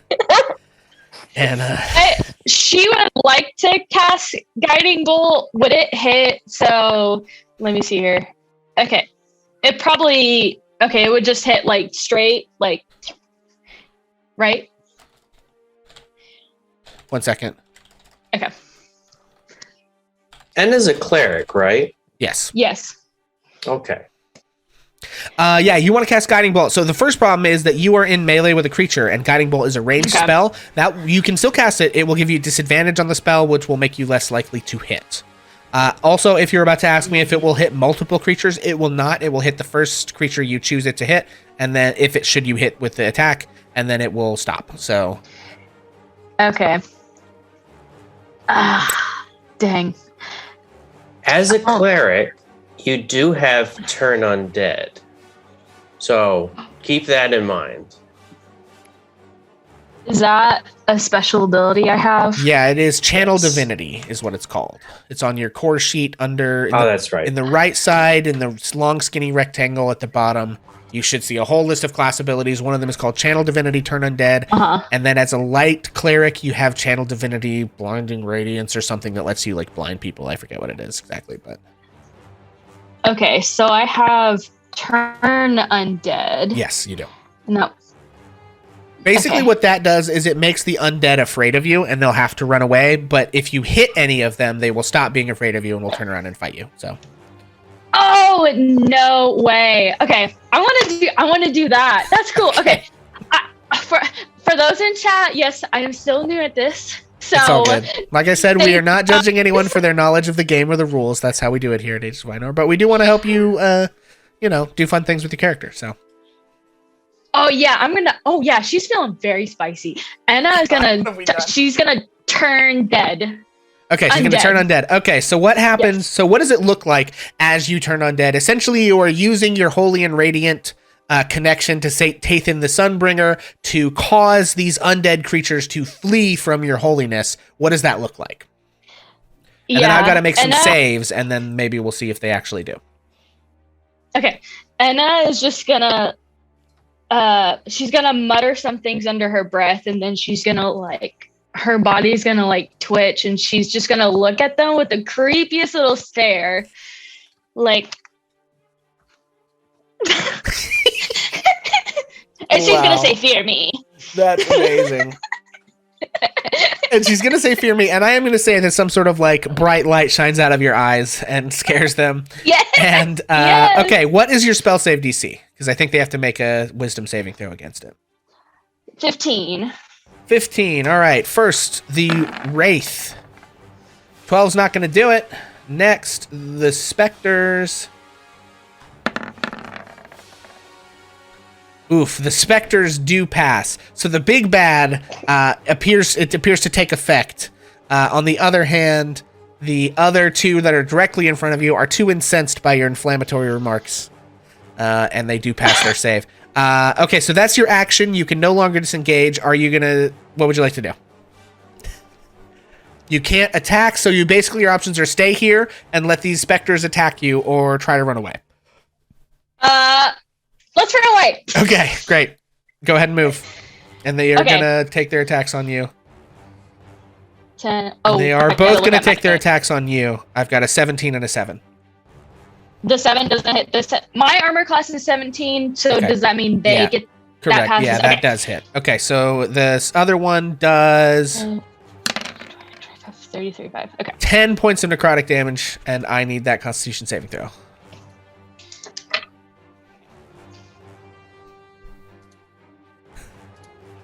I need music on my end. I'm feeling spicy. What's happening? Okay, 15. Okay, you did make the save once again. They do not manage to stop you. Okay, and as you leave the room, the specters come up to the door, but they do not pass out into the hallway. And we're going to take you guys out of it. Oh, you can't pass the door, can you? And it's going to get you all killed. I promise you. This is how this is going to go. And then they fade. Thought Roz had a big mouth. Yeah. Oh, okay. I'm coming back. Okay, Farron is just gonna grab her and just please stop. And on that note, on Farron begging Anna to stop taunting these guys, we're gonna pop back up. And Soren, what are you doing? Soren is dusting this coat closet, humming a tune to himself. It's Yeah, so Soren in the coat closet. Soren, while if you're spending some time in the coat closet, you actually find some loot in there. Oh, dope. Hey guys, there might be loot in some of the rooms if you look for it. That you He's don't just maybe like- notice on the first glance. What you find are some lapis lazuli cufflinks and some half sapphire earrings worth 350 gold.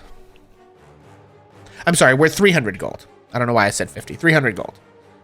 Take backsies. It's pronounced tabaxi. No. Yeah, I think Soren's just like, he's got his feathers extended from his hand, and it's just like, Good thing there are no like undead or anything in this castle that could hold that to us. That would be a bad time. Oh, man. Okay, also, everybody take DM inspiration because this has been amusing and delightful. And all of you did great things in the roleplay with Edmund and the other stuff. So if you don't have the inspiration, currently take it. Soren, other than finding these cufflinks and being in that room, do you do anything else before I pop over to Silas and Roz? yeah, I think when he's done cleaning up, he's going to go check out the room on the far end of the hall. I think he's going to poke his head out and see if anyone's back from like their escapades yet. Yeah, I don't think they're back from their escapades. Yeah, he's going to be like, okay, I guess it's just Uncle Soren. And he's going to go and check out this other room. Okay. Very good. If Roll20 will work with me here. Yeah, it's being wacky these days, guys. I don't know what it's about. I do have a ton of dynamic lighting on this map, and maybe it's just so big that it's causing problems. I don't know. I can't really break it up into smaller chunks. So, okay. All right. Let me go look at this before you get too far in there. Okay, you can see that there are weapons and armor, sort of several. What would you call it? Not really like suits of armor, like on storage hooks and things like that. Line the walls. There's a bunch of them. You can see that most of the armor is rusty and corroded by time and water. On this one, however, you can see the crests that were on the surcoats are etched as well into the plate of the armor and appear to depict a dragon's head. Oh, okay. You see 12 suits of plate armor standing around the room. But one is polished and still gleams. Is that so? You also can see that there is this tower is ruined. It's the ruined tower, and there are like broken parts of it lying around. But there are still some stairs further down in there that you would be able to see because you have really good dark vision and stuff. There are that a person could try to hang on. Is that? Yeah, that is. That a person could try to climb up to that other tower. Okay. I think first Soren is going to take the time to ritually cast Detect Magic on this suit of gleaming armor. Okay. Just to make sure, like, if he can spot if there's... He wouldn't be able to see if there's, like, a curse or anything, but he would be able to see if it is magic at all. Gotcha. Yeah. Okay, so you're going to take some time, and I think it's probably... I'm going to say it's this armor here. You're going to take some time and cast Detect Magic. That's going to take 10 minutes. So while Soren is doing that, Roz and Silas, where would you like to go? Yeah, I mean, we've gone through this room. Is there any of these swords that look usable or... Make a perception check, please. Investigation be good? If you can do an investigation if you want. Nat 20. 12. That didn't work.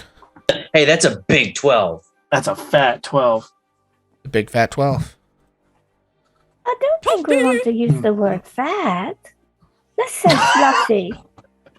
Okay, so yeah, Silas, you're looking around and don't really find a whole lot of use. However, What is this over here? Roz, yeah, you see that there actually is a well-kept suit of studded armor that is in a corner of the room that hasn't had a whole lot of water damage to it. And there appears to be a rapier, a shining rapier, with the leather armor. Ooh, it is so delicate, like a razor-thin claw. Sorry, I gotta. Perhaps this is the sword that will finally get me to sing. What do you think, Silas? Does the sword seem magical?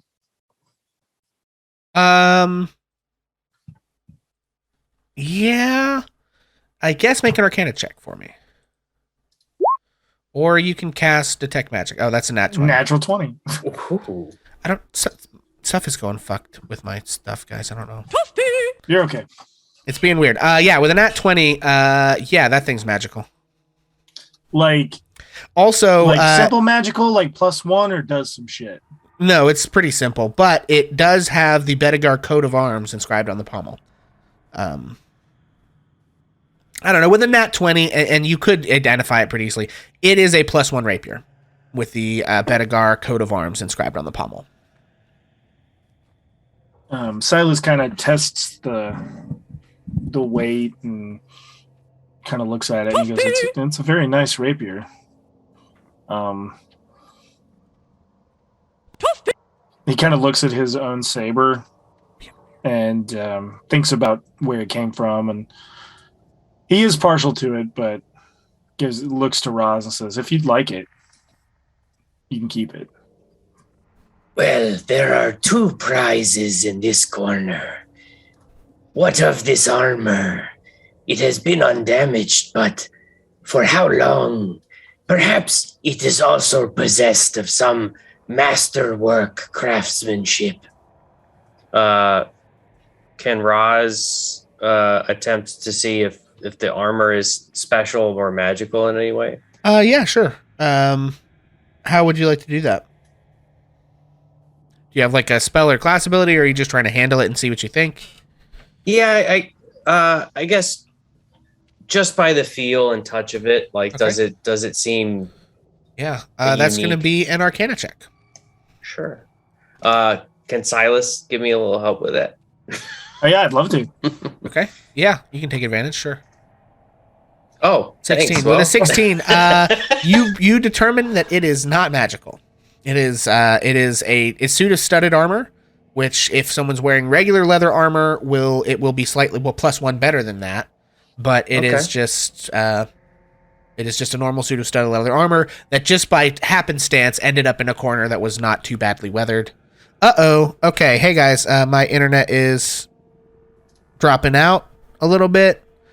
I don't know how that is impacting you guys' watching ability at home. It just dropped to like straight up 0 for a second, but I think it's coming back a little bit. Anyway, we do record this. It will go on YouTube. Hopefully it will get back to normal here soon enough. But if you're having connection issues and miss stuff, we'll put the episode up later. So you look good on my end. So cool. Great. It just literally, I panicked because it dropped to 0 for a second. And usually that means the whole thing's about to crash. So, okay. All right. Yeah. So it's not magical. Sorry, I interrupted. You guys go ahead. What were you saying? I kind of look at Roz and I say, well, have you heard of paper, rock, scissors? I do not understand what you would want with scraps of vellum or pebbles, but I am not worthy of this sword. I do, however, if you are comfortable. And Roz looks down at her leather armor, which, having been stabbed and, covered with frosty magics and cut up and humiliated by Peloton, is pretty much worse for the wear. Roz has been on the road for a long time, and she looks over at that pair of armor and admires it deeply. A trade, perhaps. If you would accept this weapon, I will take the armor, replacing this tattered, well-worn travel suit of mine, and perhaps you can teach me how to sing to the blade. Silas, looks at the rapier, looks at the crest pretty specifically, just trying to memorize it very quickly, but says, yeah, that sounds fine. You look like you could use a change of clothes, Ross. Yes, I am not as presentable as I once was. And she smiles a great big, like, fang smile. a predator's smile. Yeah. Now, if you will excuse my modesty, I must change. Okay, great. Well, given that you guys sort of took the time to explore that room and find the treasure, and Roz is going to change, we are quickly going to pop back over to Anna and Farron. I just love jumping back between all of you guys. Could I say what Perdita is doing? Oh, sure, yeah. Sorry, you were running up and down the stairs and then you tripped and fell. What else is Perdita doing? Yes, I forgot that you were doing things. Yes, and so I was looking out the window and all I could see was with my nose, but I'm starting to feel a little bit stronger, so I want to try. So I think I will try some push-ups, and Perdita gets in position, but no matter how hard she pushes and tries to raise herself, her fat belly never leaves the floor.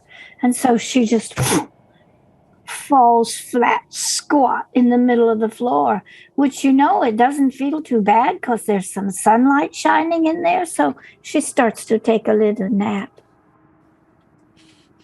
Gotcha.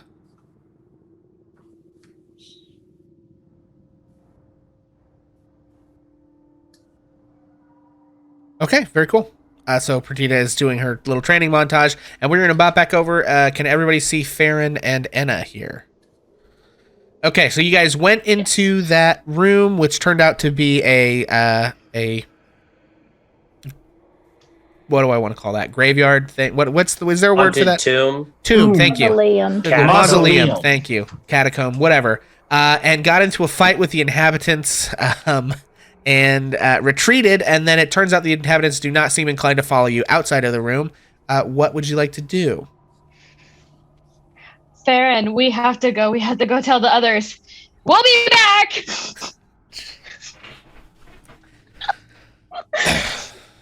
Okay. Anna's still holding her shoulder and she's like panting. Okay. So are you guys trying to like head back upstairs and let everyone know what you saw? Yeah, I think this is us Scooby-Doo running back up the stairs. Very funny. Okay, cool. We will take you guys and move you back to here. Okay. I think Perdita hears them thumping up the stairs and it wakes her up from her nap. And she's going to go down the stairs to find them. Actually, I guess I should drag you to the stairs and you guys can do your thing from there. Okay, so you guys come up the stairs. And Perdita comes down the stairs. What do you do? What in the world happened? Where have you been? Anna collapses on the stairs and she kind of lays on her back and she says, "This bitch of a ghost, let me tell you." A ghost? Oh, so this castle, it is haunted? We accidentally stumbled into a haunted tomb. Oh, we had better all get together then. This castle there are worse things maybe than what is on the outside. We should find everybody. Is everybody all right? Let's go. And Perdita is going to run then, and she's going to head down the hallway towards the center of the building. Okay. Hello, is anyone there? Where is everybody? Here, Perdita. There is something in the basement. What did you say it was? It was a night ghost. He was quite rude. Anna, are you all right? Can you heal yourself? Yes, I will be just fine. It was my fault. I had stumbled into this tomb. Oh, I had no idea. I thought it was just an empty castle that all of the orcs had left. Where is everybody? Silas? Roz? Perdita, are Soren? you okay? Well, I'm all right, but something horrible has happened to Anna and to Farron. There are specters. A ghost in the basement. Silas, Where? there were so many ghosts. There were so many ghosts, and Anna just kept yelling at them and making them angry. Well, they were very mean to me, so They were very mean. They were awful ghosts, but they kept Where are they bickering now? at each other. Did they They're- follow you? no, they're in the tomb down in the dungeon. They cannot get past the doors. There's a dungeon? There is a dungeon, Oh and my something goodness. is keeping them in there. They cannot leave that room. And you're sure they can't leave the room? They are ghosts. I'm positive. Yes, I tried to scare them, but only 2 of them did not get scared. And they tried to follow us, but they did not leave the room. Something is keeping them there. We should have respect for our elders. Let them rest. Well, Fuck that, we're they gonna should go have put 'em to respect sleep. me. Yeah, we are. First, I'm gonna heal myself, though. Where is Soren? Where did he go? Do you know? Big it? Bird! Speaking of Soren, smash cut. We cut over to Soren. Soren, you are just now finishing up your detect magic ritual. The circle and boom, detect magic. Okay, great. So, your detect magic lights up. Every single one of those pieces of armor is magical. However, the one directly in front of you is a very simple enchantment. All of the rest of them are a sort of combination of conjuration and transmutation magic. Okay. Let's stick to simple. And I think Soren is going to take the plate mail, the Sweet. simple enchanted plate mail. Roll for initiative, motherfucker! As Fuck. all of the armor comes to life except for the one that you're touching. And yeah, this is great. I love it. I As- have been had. Oh man, where's? I think Soren just lets out like an owl, like loud chirp kind of. Yeah. Okay. So all of the armor comes to life. Do we hear Soren yelling? I would assume so. Yeah.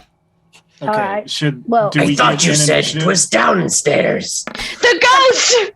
Something is wrong with Soren. We must find him. Can we roll initiative to see if we race to find him? No. this is going You'll roll what I tell you to roll when I tell you to roll it. Why do Why? the ghosts sound like rattling, clanking men? It was an owl. I heard a noise.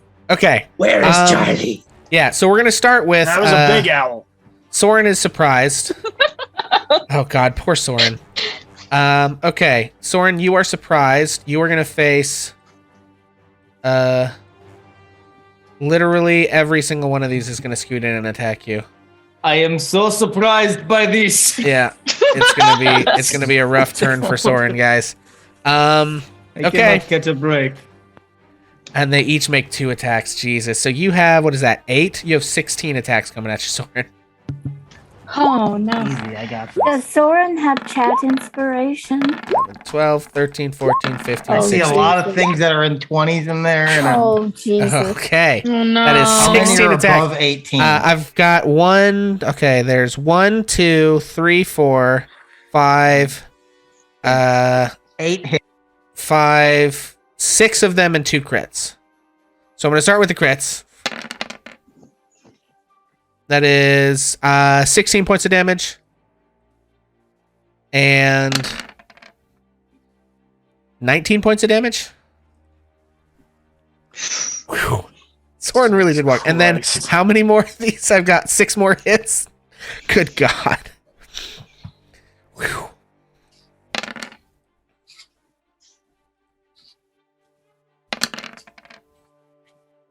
Oh, Jesus. Okay, Soren, where you at? I've got 10, 11, 13, 14, and 6 more. How many? Okay, so this was 1, 2, 3, 4, 5. I need 1 more hit. I'll just, that one. Doesn't matter. Okay, so I have some bad news. Okay. No. Thorin goes down, after the let's see here, 4th attack. 1, 2, 3, 4. I believe Okay. here. Hold on, let me make sure Okay. real quick. So he takes 16, then 19. That's 35 right there. Okay. 10, 45, 11. That goes 50. He's down. Okay. So does that mean every other attack is to kill Soren? Yeah, I don't think that they're enchant. Like, I think they would stop attacking when you're unconscious. And normally I wouldn't rule something like that, but these are not intelligent things. Like, they're not going to do a medicine check, realize you're still alive, and keep attacking. I think as soon as you fall down, they sort of, like, scoot back into their positions. Along the walls. Like, very pristine set of armor. Yeah, this one's back over here. Okay. Yeah. So, Soren, you get just bludgeoned into unconsciousness. Everybody else go ahead and roll initiative because you would hear that. And you can have a hit dice, Soren. You will get to roll it when you regain hit points, whenever that time is. And Also, don't forget to click your tokens before you roll initiative, although, Silas, I can add your turn manually. Yeah, That was sorry. a 19. No, that's all right. It happens. Does Anna, Soren you were have a asking. hit No, dice? Anna was asking something. What was it? Where on the map again is Soren? I don't. You guys hear Soren's coming from over here by that door that he's opened. I'm gonna just drag Charlie in there so that. Which door? Here you go. Oh, okay, there we go. Okay, yeah. Charlie's not really there. Charlie's elsewhere. But for the purpose of you guys seeing what the fuck's going on, that's where Okay. Charlie will be for now. Thank you. Okay. And Oh, I almost think. got initiative. There we go. Oh, okay. Nice.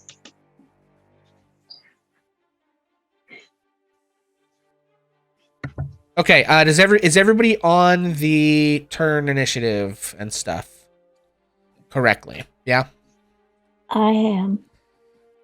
Yes. Okay. Speak now or get missed turns in combat. Okay, so yeah, you hear a noise and bludgeoning.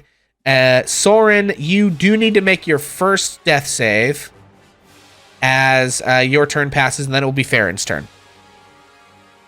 Oh boy. That's 2. Okay, that's 1 fail from Soren. Good God, guys. No. Hey, maybe splitting up wasn't, a great idea. Okay. I've been brainstorming another character anyway. It's no big deal. Oh, man. Okay, Farron, it is your turn. What do you do? I hearing what sounds like a whole army worth of metal. I'm just gonna run for the door, just full speed. Okay, yeah, go for it. Let's see. You have 80 normally. If you use Step of the Wind, you can do 120. But 80 gets you pretty much right to the door. I'm gonna do my regular 80 and get to the door because if logic follows, they can't go past the door, and I'm nervous still from the ghosts. Okay. All right. Yeah, I think from there, Farron, you can see. You can't see Soren yet. You can see some suits of armor up against the wall, just sort of like, but they're now standing motionless. So you don't see whatever it was that actually attacked. You don't see them move at all. It's just like they're back to being just suits of armor. Okay, Anna, you're up. My mic was muted. Okay. Anna is going to say, no, not more ghosts. I'm coming for you. And then she's going to run. Can I run all the way there or I'd have to go? How, like, You can go feet? 35 feet, and then if you dash, you can go up to 70 feet total. 40. Okay. So she's going to dash and then get to where, near where Farron is. Okay. Very good. Anything else from Anna? I don't think she can really do much. Okay. Oh, actually, she's gonna before she's gonna be like, wait, hold on, and then she's gonna cast Cure Wounds on herself. Oh, you can't. If you do that, you can't Oh, I dash. can't? So you can Oh, heal okay. yourself and move 35 feet, or you can just rush and move 70 feet. 20, 25, 35. Okay, she's just gonna. She was gonna dash, and then she just realized like she's not 100% in her health, and then she's gonna cast. She's like, gonna cast Cure sorry, Wounds before Soren. it gets a little bit crazy, you know. Okay. She's got to look out for number one. All right. I mean. Hey, no, it is what it is. I Very mean, our other cleric is down, so. Yeah. All right. Okay, so that's Enna's turn. Silas, you're up. Okay, Silas. Okay, so is it within 400 feet? How far can Silas move? Yeah. Just Silas hears the squawk of a hurt Soren, and he's just gonna blow it all. So, haste, blade song. So action, bonus action. Okay. He's going to fly 80 feet, and then is this door open? Because that's my movement. Yes, I the still door have an is action open. I don't think. Well, it's up to Soren. Soren, you didn't close the door behind you, did you? No, he's not. Yeah, I really wouldn't think so. shouting anything. Yeah. Okay, So the do door is I- open. Can I tell that the suits hit him? Or am I still under the impression that there are ghosts about? Well, okay. The sound of the creaking and clanking armor did not sound ghostly, right? So, like, Right. if a ghost was making clanking noises, it would be this hollow, reverberating, spectery sort of a sound. You know, the echo of what it sounded like in life. No, this sounded like knights in armor, but as you look in the room, you see all the armor up against the walls, but you don't see any like armed men attacking. So, as to whether or not you would know if it was the things, I guess I'll allow you to make an Arcana check to see if that idea occurs to you. 21. Yeah, you think maybe there's something hinky about the armor. But you don't in my head, know am exactly I thinking if I step in this room, it's coming for me, or if I make a move toward whatever triggered Soren, they're coming from me? I don't think you would know. Okay, then the first thing I'm going to do is spot one and just take a dagger with my hasted action and just toss it at it. Now that's I'm interesting. trying to get them to come to me. I'm outside the door. I want to see if there's a perimeter thing or if there's something else. Yeah. That's a great question. I think you throw the dagger. 16 to hit, Yeah. either way. Okay, well, first of all, let me look at that then. Okay, your dagger sort of pings off the armor and nothing really happens. Okay. That's what I wanted to know. Okay, anything else from I'm Silas? down a dagger. That's all I got right now. Okay. All right, Roz, you're up. So Roz is going to use her movement and action to dash, and use Feline's Grace to double her movement for that turn, which I believe 120. I was mapping it out earlier. Should get me right here. You were like here, right? Yeah.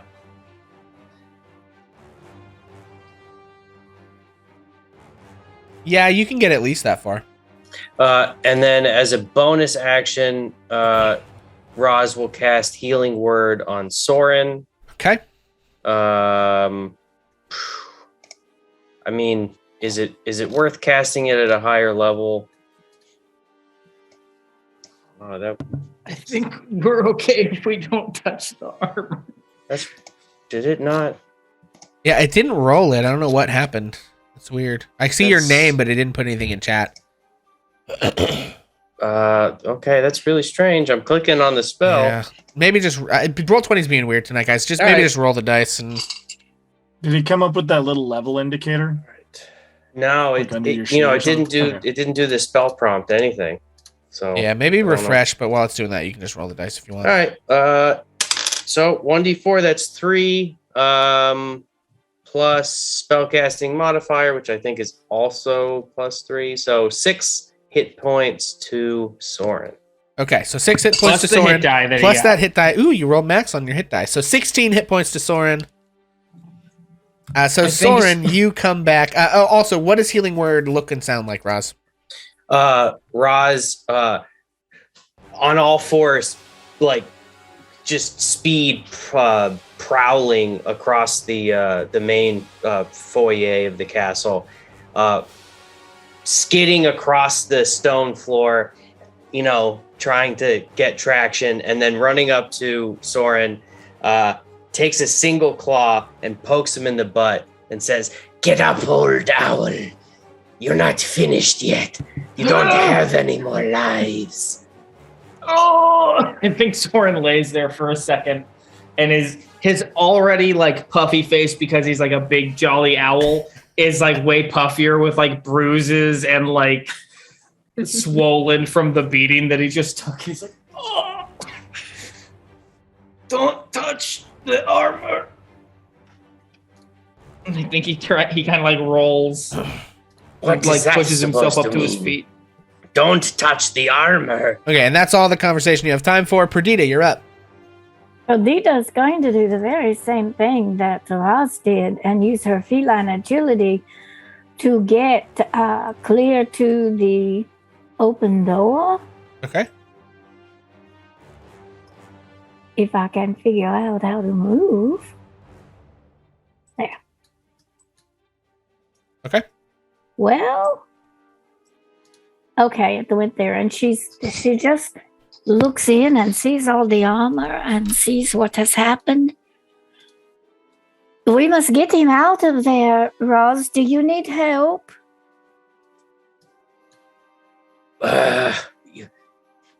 I think he can walk, but we mustn't touch the armor. Stay back. And then Perdita will continue. She still had more movement, so she's just going to move back away from the door.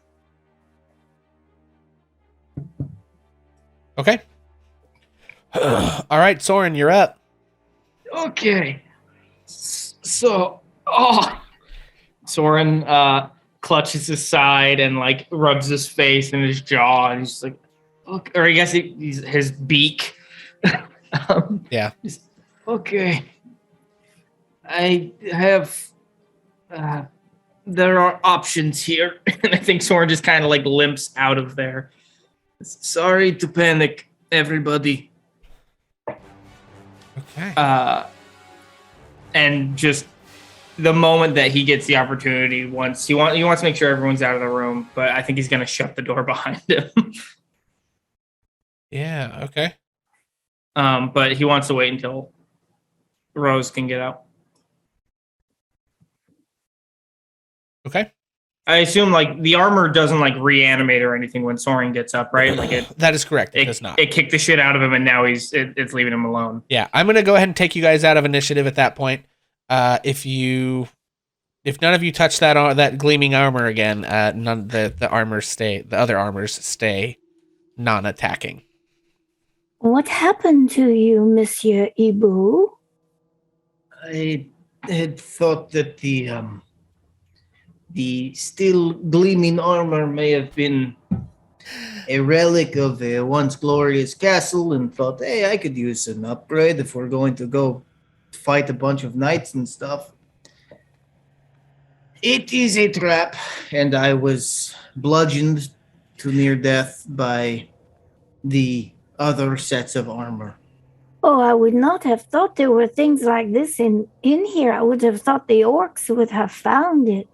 So They did must I. not have searched the whole castle. Clearly, they have no taste.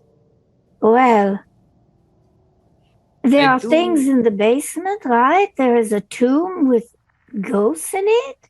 We had Yes. better stay together. I think we better talk about this. This castle is not safe. I thought the danger was from outside, but it sounds as though it is from in here. It may be a danger to us, but it is also a danger to anyone who attempts to sneak into the castle from the basement. Oh, that is very true. Did you Silas go looks at for- everybody, still pretty wired from his hasted spell, and just looks in the door and he goes, Roz, move out. Okay, I'm leaving. He's going to stick the wand in and just say, I can blow it up right now. Actually, I had a thought.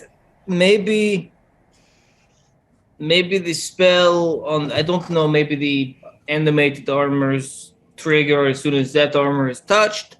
Maybe that armor is enchanted with a triggering spell to activate the enchanted armors. I was thinking of dispelling magic, but that might not work.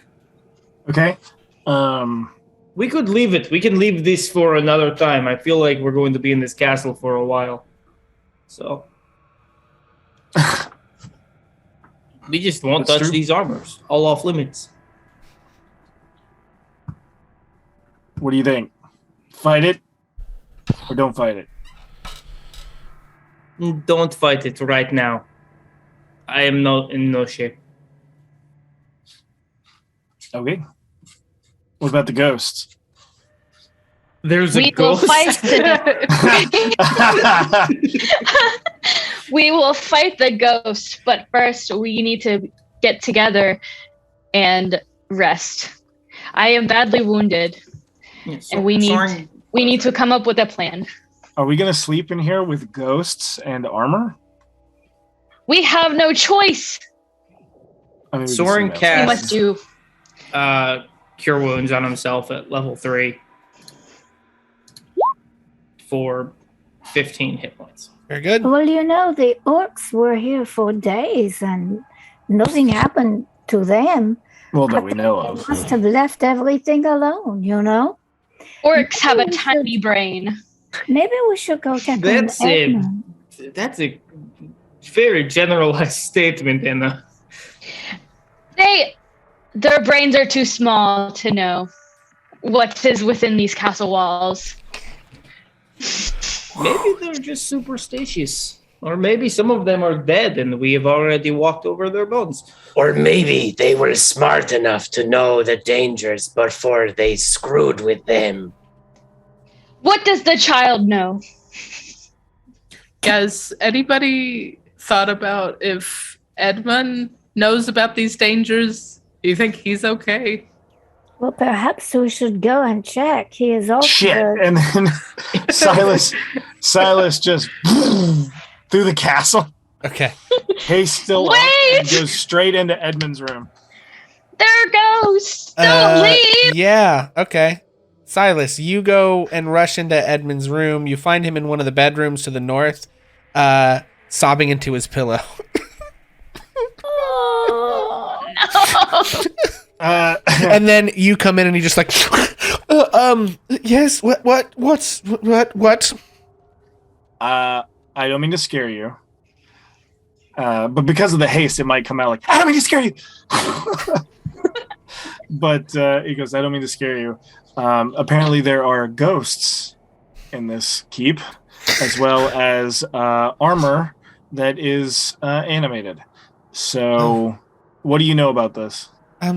Or Nothing. do you know anything? I know the orcs had parts of the keep they didn't like to go to. Okay. Do you know where those are? They didn't like the chest at in the big room and the tower to the south and the crypt downstairs. I heard them talking. The chest in the big room. Which big room? The big one with the fire pit in the middle. There's a There's some sort of a chest in the storage corner with chest the or something. bones. Yeah, that one. They didn't like I it. see. Okay. It seems like everybody's going to be okay. Just hang out. Charlie will protect you. But if you see something, say something. Try to get some sleep. And then... Okay, and I think how long does haste last? Because I feel like it's probably down by this point. It's like a minute. It's like a minute. Yeah. So I think not that long. you arrive back at your friends and are just like have that exhaustion thing that happens. Oh shit.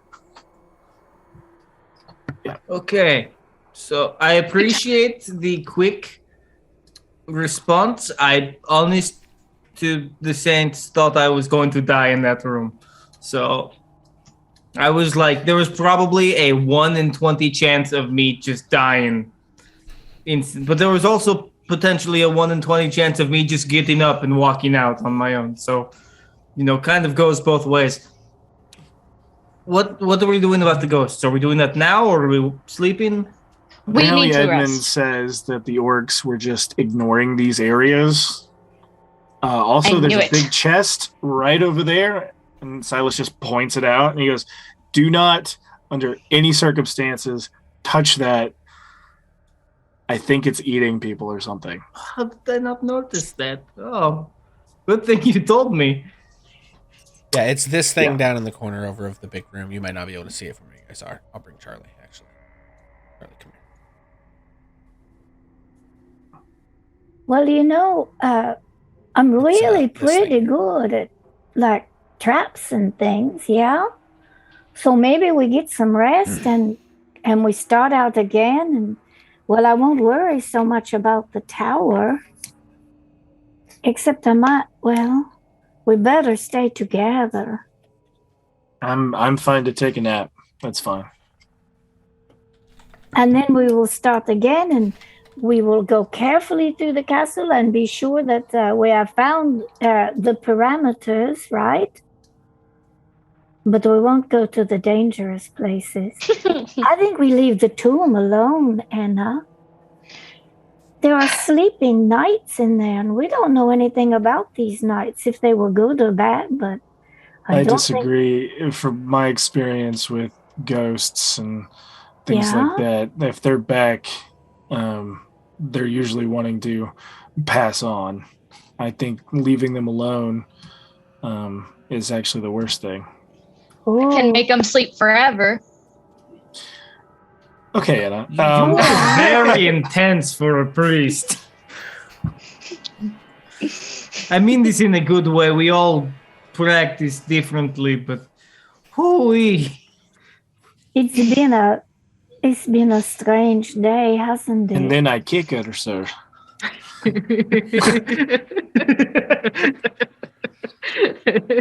Well, what The about if Anastasia we... reference out of pocket. I'm glad you guys got that.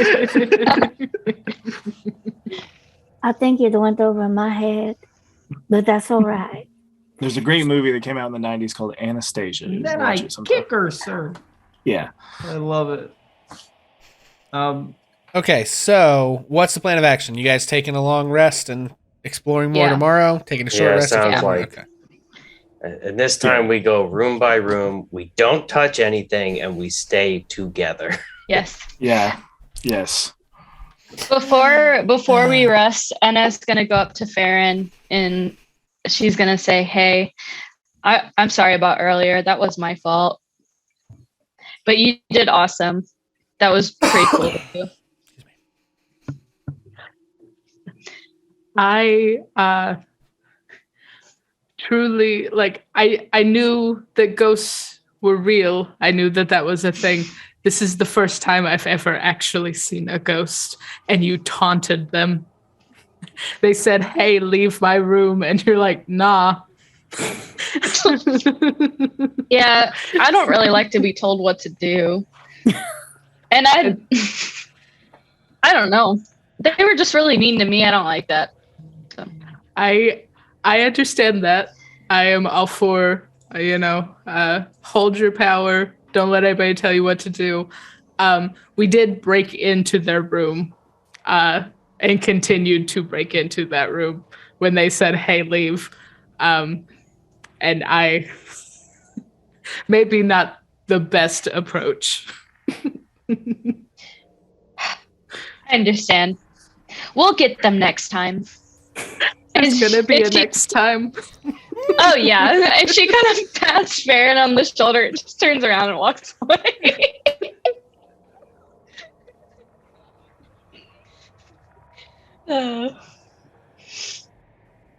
Okay, cool. So you guys, the only place that you have a couple of options here. You can go outside and sleep. You can, I think at this point, Pinna and Alyssa managed to get the horses like situated, and they find one of the rooms to start to sleep in. You guys can talk to them if you want, but they're just I would kinda, like, love chilling. to. Yeah. Okay. So I immediately tell them, I don't want you to panic. However, there are ghosts downstairs, and there are animated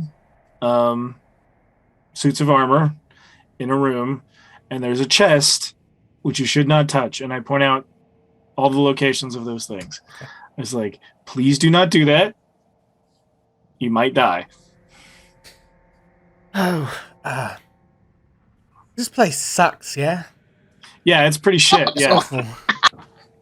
Like, I was kidnapped and dragged here by orcs, and then you're telling me that it's like haunted and shit. I'm as surprised as you are.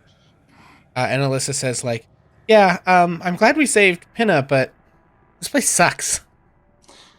I mean, yeah. I'd love to take you home, but it looks like we're stuck here for the night in this Scooby-Doo fucking mansion, so... I see. Well, yeah, thanks for the heads up. That's great. We'll just stay in here. And, sorry, do I have an idea of what spells Penna knows? I think she let you look at her spell book previously, right? And you asked her to like learn spells out of it. She knows a few cantrips, and her max spell levels are level 2 spells. She knows Blur and Web. Level 1 spells, she has like Magic Missile, Identify, Silent Image, Color Spray, and she knows Firebolt, Dancing Light, Mage Hand, and Minor Illusion as far as cantrips go. I might ask her in the future to identify some things, but for now, I actually will cast Identify on the new sword I have, just to make sure that it is only a +1. Yes, it is and a there's not +1 some rapier. demon hidden in it or some shit. Yeah.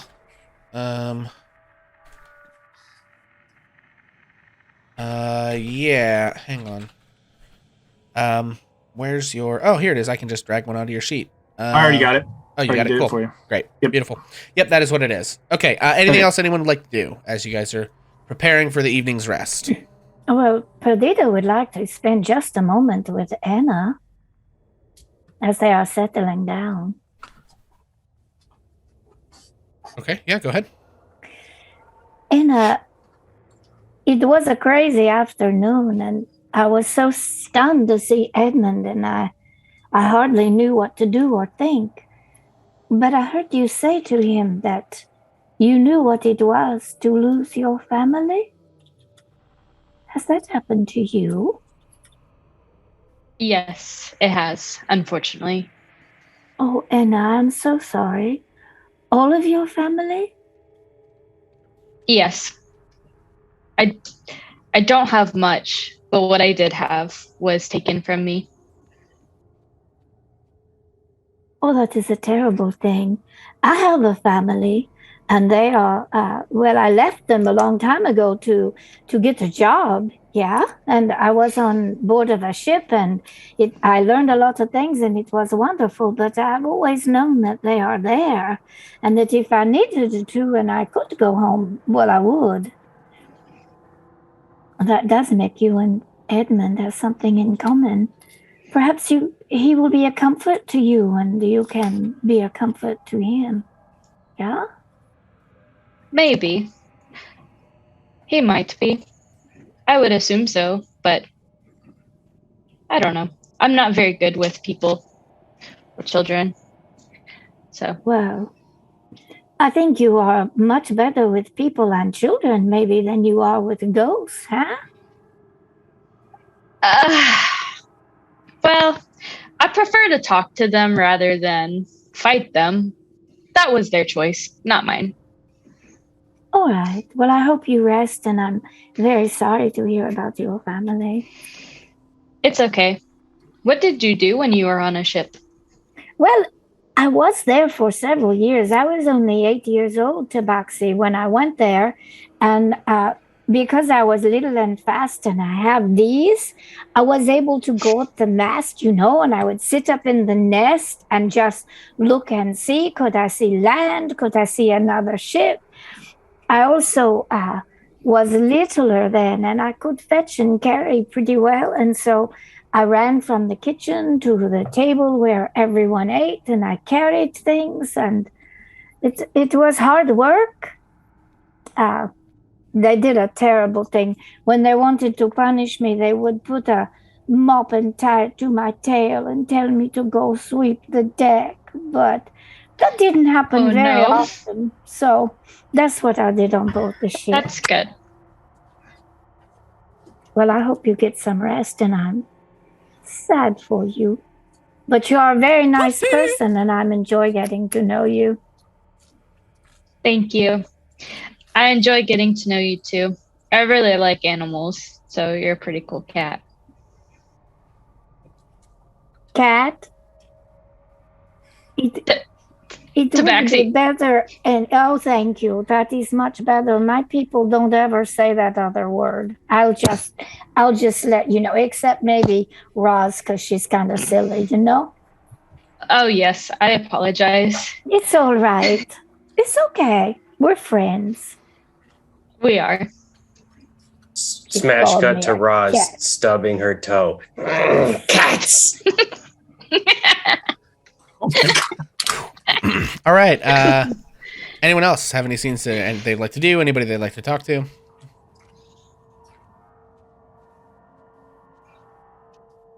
And to bed. I think Soren's ready. I think he's just. Are we setting up our camp outside? Is that what it is, or are we That just is a gonna good kinda, question. There are bundle some up by really the fire? crummy rooms available in the same wing where Edmund and Alyssa and Pinna are, but there's like not really proper beds in them at this point. You could camp out in either like the dining room or in the main room of the castle, or you could set up camp outside. Alita's going to sleep in front of the door to the dining room right there. And she's going to leave the door open, all right? So she's letting Edmund have his privacy, but she is camping there. Okay. What about everybody Is else? that an active fireplace? Or fire pit? Yep. There's a Okay. hole in the ceiling, and the orcs have Right. made a fire pit in the middle of this room.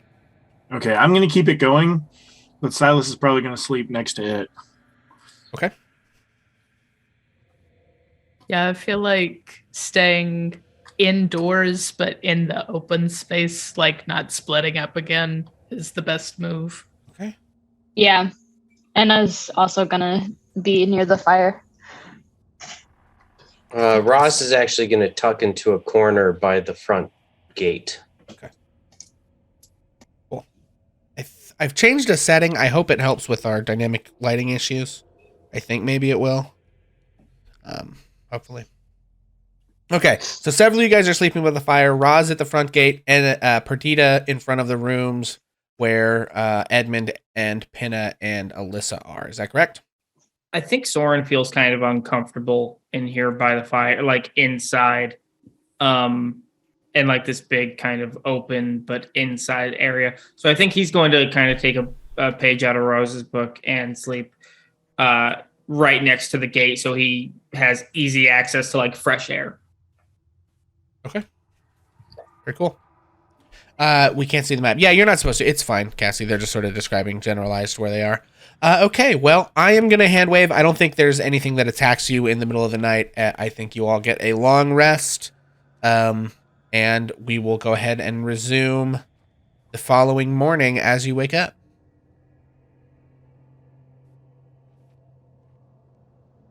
In your various places. I assume you kind of gather for breakfast, maybe. Some simple rations by the fire, and then what would you guys like to do? Can I make a perception check to get a read on this chest? Sure. You want to take a look at it? I do not want to get very close, but I want to look at it. What the crap is... Fucking... Hang on, guys. Roll20 is being real weird today. Mm-hmm. Mm-hmm. It's an 18 if you can't see. Okay, I can't, but give me a minute. Oh. Okay.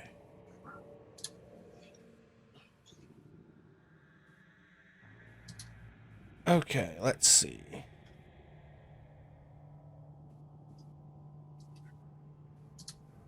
I'm still reading. Give me one moment.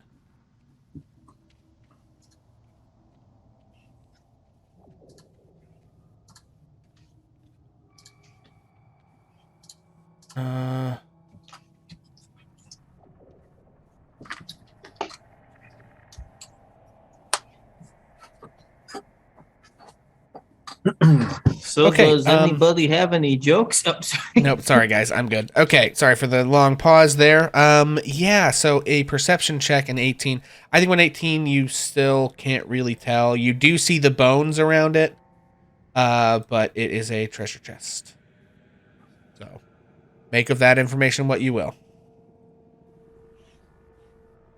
Charlie could sit on it. Yeah, I don't know if I want to kill my owl. Well, it's not like a real owl. Like it's I know, it's but a fake bird. Are you gonna pay to give me a new owl? I could. I might have found some fancy jewelry while I was cleaning. Well, shit. Okay, I snap my fingers and snap again, and Charlie disappears from Edmund's room and appears on my shoulder. I tell everybody to circle up. So I think we should all get in a position that's pretty good. Let me prep some different spells real quick since we. Yeah. Clerics. So I'm actually going to wizards, stand go ahead right and prep your here. Spells, please. Would you rather we chuck the decapitated orc head at it instead of using Charlie? I'd be happy with that. That could work better, yes. Yeah. It is a pile of bones. Clearly, it's some form of compost or garbage receptacle. Here, let me show you. This is what I would do if I were an orc. And Roz chucks the decapitated orc head at the chest pile of bones. So you chuck the decapitated orc head, and the chest comes alive and is a mimic and begins to like eat the orc head. Yeah. So you see these like eyeballs open up in between some of the planks of the chest, and the mouth opens up, and it's like big purple tongue sort of like lolls out, and it like latches onto the orc head and like pulls it down into the chest. But Thorin gives a very slow, very careful thumbs up to the mimic chest. But it's not attacking, is it? No, I mean it ate the thing next to you, but I guess I'm gonna have Silas make an Arcana check for me. 23. 23. Okay. Yeah, these things are monstrosities, and that tends to be what applies.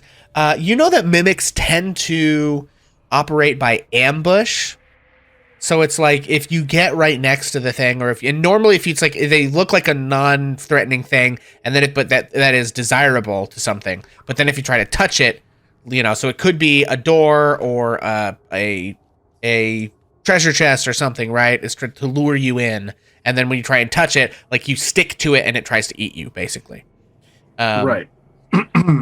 You also, with a 23, you would know, they're not that tough, especially to you guys who are, 5th level. And they're slow. So if you like pelt this thing with spells from a distance, it's basically hosed. Yeah, I'm just going to tell everybody back up, get at least like 30 to 40 feet away. If you can. And, I let everybody know it's a mimic. Kill it or keep it as a pet. Keep it. I mean, it's not hurting anybody. He was just a little hungry, the little guy. Okay. Does anybody know how to get into these doors if we don't kill it? We might be able to use it as a trap, which is what it already is. Sure, but we'd have to be able to move it. Well, if Peloton's men or somebody ran in the door and we didn't stop them, they might run into the mimic. Right. Well, I think what Soren is saying is there's a door right next to it that it's going to be real hard to investigate if you can't get within 5 feet of the thing without it trying to eat you. Oh. Does Do we know anybody what have this- any extra like beef or venison? We have a spare orc head, right? We could. Yeah, could Oh, we that- throw it like within 5 feet of it and have it try to move? See if it moves. Just kind Trail of of lure it orchids. over to the front Yeah, door. just see if we can like lure it to the front door and maybe sit it outside. Well, I already used mine. You guys use yours.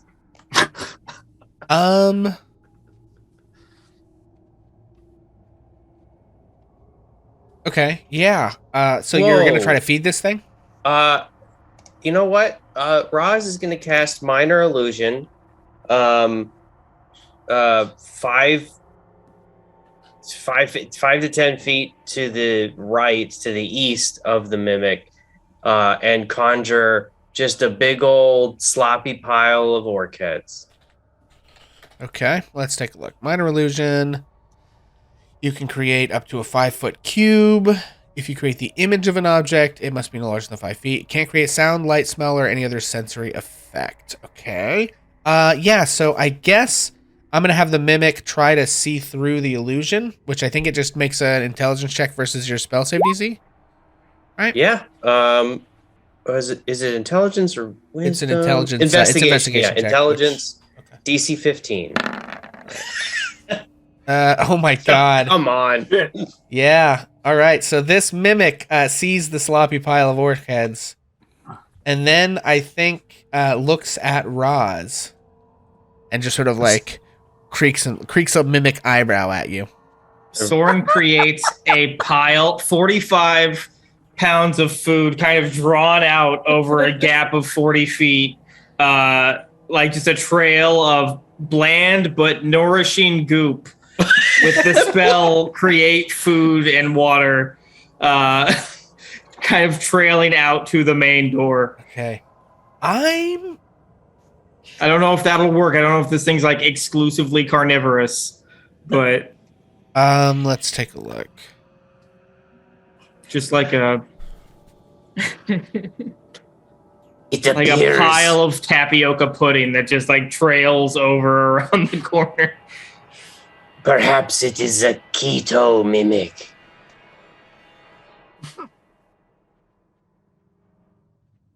Okay. Roz, where is Keto? I think Far to the east, in the desert sands of Kemara. make Perdita a waves a white flag. Soren, this is odd, but make a check with your proficiency bonus and spellcasting modifier. Proficiency bonus and spellcasting modifier. Okay, so that is going to be +6. So I'm just gonna roll a d20 and we're gonna add 6 to it. So.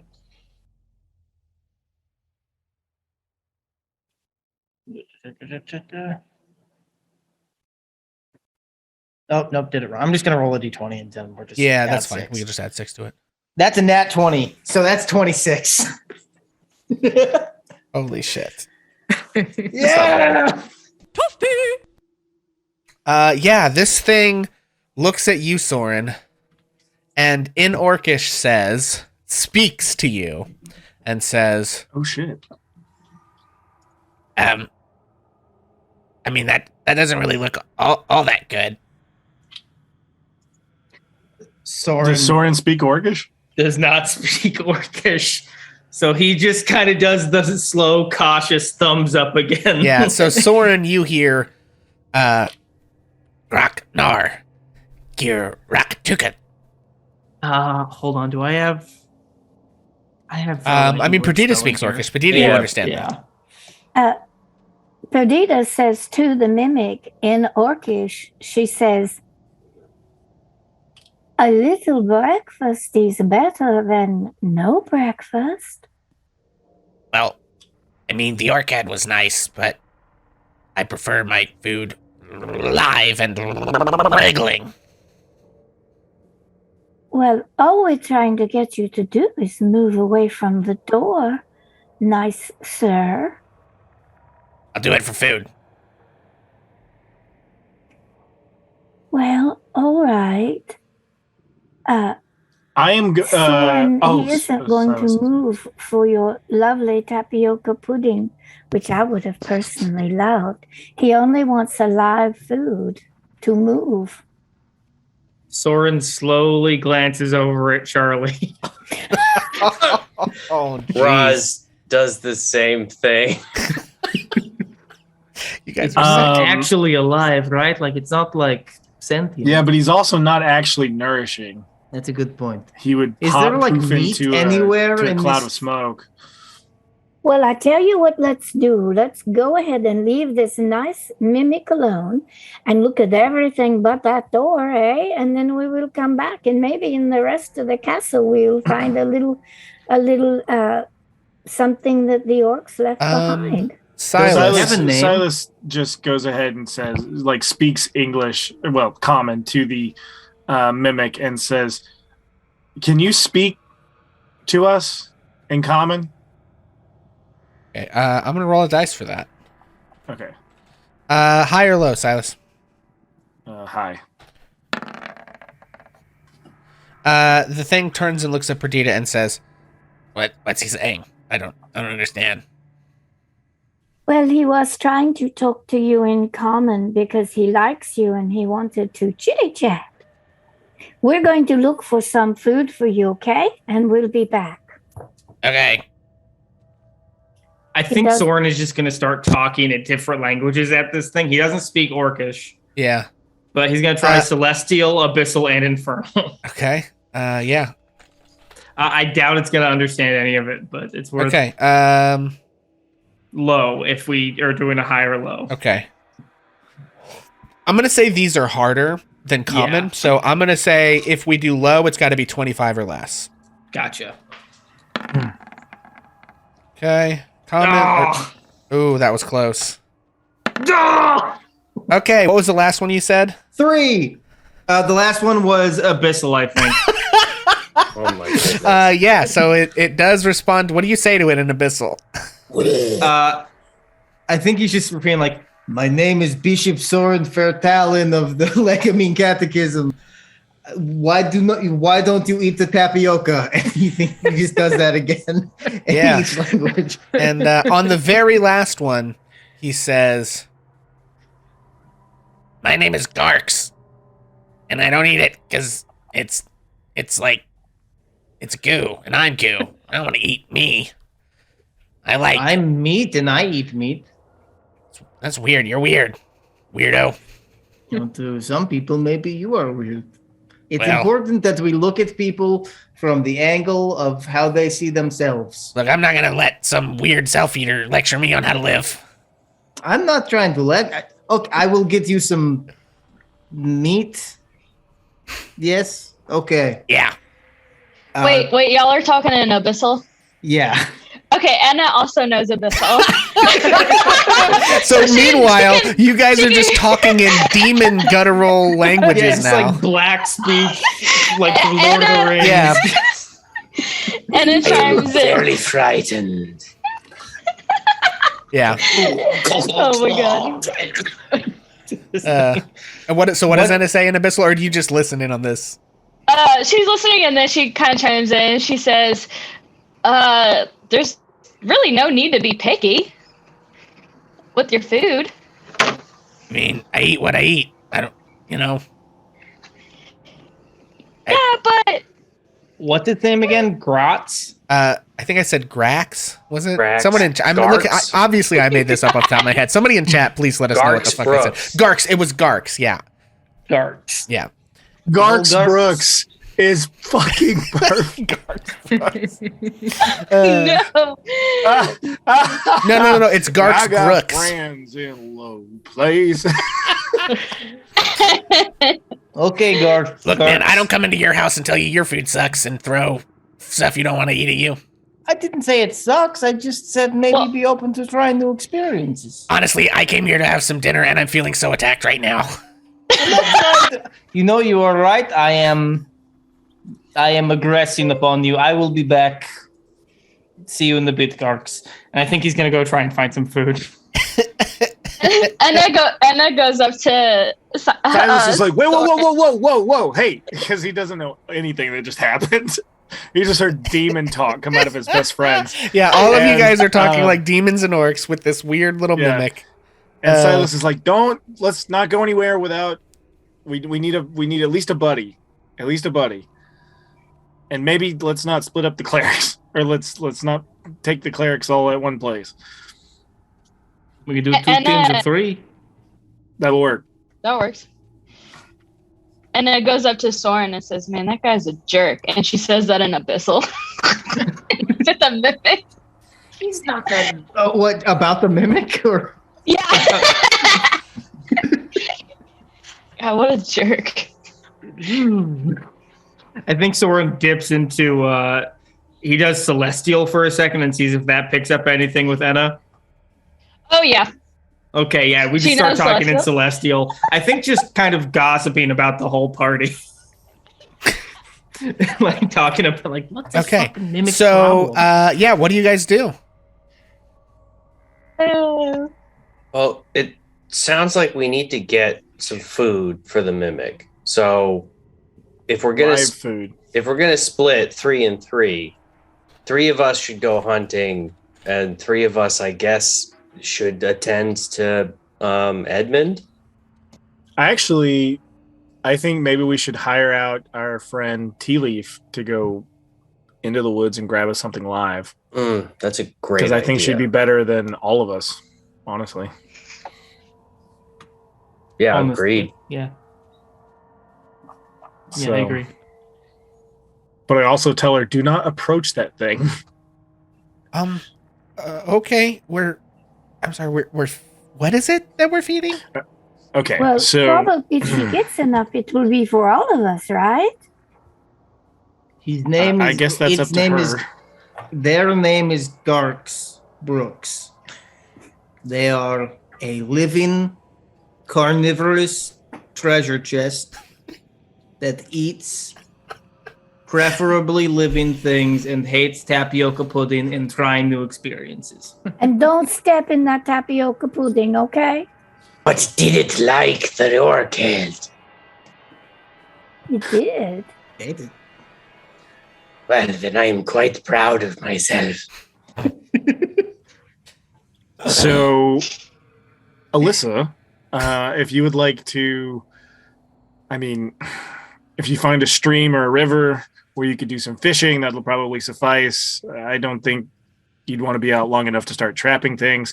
Honestly, we're trying to get it out of this place, maybe put it outside where if anybody comes up, they'll think it's a thing and fall into it. We have a possibility here to align ourselves with this thing. Okay. Okay. Yeah, sure. I guess I can go look for something to hunt, or whatever. I'd probably have to go all the way back to town to get to the river. I don't think there's a lot of. Well, there might be like something. I don't know. I'll see what I can find. Whatever you think is easiest, but he said specifically alive. So Okay. I guess that's what's on the menu. Okay. Cool. Yeah, so she's willing to do that. What else do you guys do in the meantime? Well, I say if she's doing that, while we wait on Garx Brooks to finish his concert, I say we go fuck up some ghosts. Agreed. That's my vote. Ghost busting. Okay. Ghost busting, indeed. Alrighty. Well, it is just a couple minutes early, but I do think that is where we're going to call the session tonight, with you guys preparing to go down into the catacomb and take on the ghosts that chased Enna and Farron out just yesterday afternoon. So thank you guys for hanging out. If anyone would mind helping me out to go look at Twitch and see if there's anybody that we can raid, if you know some people or some people playing D&D right now or whatever, I'm garbage at trying to do that while I'm doing the sign-offs. So if someone could help me out and throw somebody up in chat, or if the PCs will let me know. I think also our frames are dropping pretty hard right now, so whatever. It is what it is. So yeah, thanks for watching, guys. And As always, as we do our sign off, I'm going to have folks just sort of reintroduce themselves, let you know where they can find us on the internet, and we'll start with Bonus Mom. Well, hi, everybody. I am Bonus Mom, and I play Perdita, the Tabaxi rogue, who is not a cat. And when this is over and the music is done and the raid, I'm going to go live. So if anybody has any questions about tonight's episode or you want to chew the fat, come visit me on TikTok. I'll be at Bonus Mom 70 on TikTok, probably about 9:45 to 9:50, somewhere around in there. Excellent. See you on TikTok. All right, Jacob. Hi, everyone. I'm Jacob. I'm Have We Met, one of the Dungeon Masters on the Ages of Ainor Discord, so you might catch me occasionally trying to run a game on there. Other than that, nothing to really plug. Super happy to be here. I play Soren Fairtalon, if you haven't noticed. Very, very happy to be here. Excited to see you guys in 2 weeks. Excellent. And Farron? Hi, my name's Mackenzie. I'm a real person. Yeah, oh God, I'm so sorry. Farron is a real person named Mackenzie, and I am really bad at that. I play Farron. I have nothing to plug. Happy to be here. See you guys in 2 weeks. Excellent. Okay. Beast. Hi, I'm Beast. I play Raz Hiskers, and it's been a really fun session. I hope you come back in a couple of weeks. Okay. Jesse. Hi, I'm Jesse. I played Silas, the blade singing wizard. Over on my channel, Spectro Sofa, we just released episode 13 of my Naruto Abridged. However, YouTube decided to take it down on copyright, but it'll be up. It will be up next week once I fight that off. In the meantime, you can go at my Patreon and see it there for just $1 if you want. But if not, wait till next Friday where it should be up. Or I get sued. I don't know. So, but that's it for now. See you then. See you next time. Okay. Sorry, it's not letting us post that link, Ace of Spades. Taylor. Hi, everybody. I'm Taylor. I play Enna. I had a super fun time tonight. I'm so excited for next session. Yeah, it was just a great time. Go get some Bonus Mom merch. I am a huge fan of Bonus Mom. I'm so happy for just the TikToks and everything. Just makes my heart like so happy.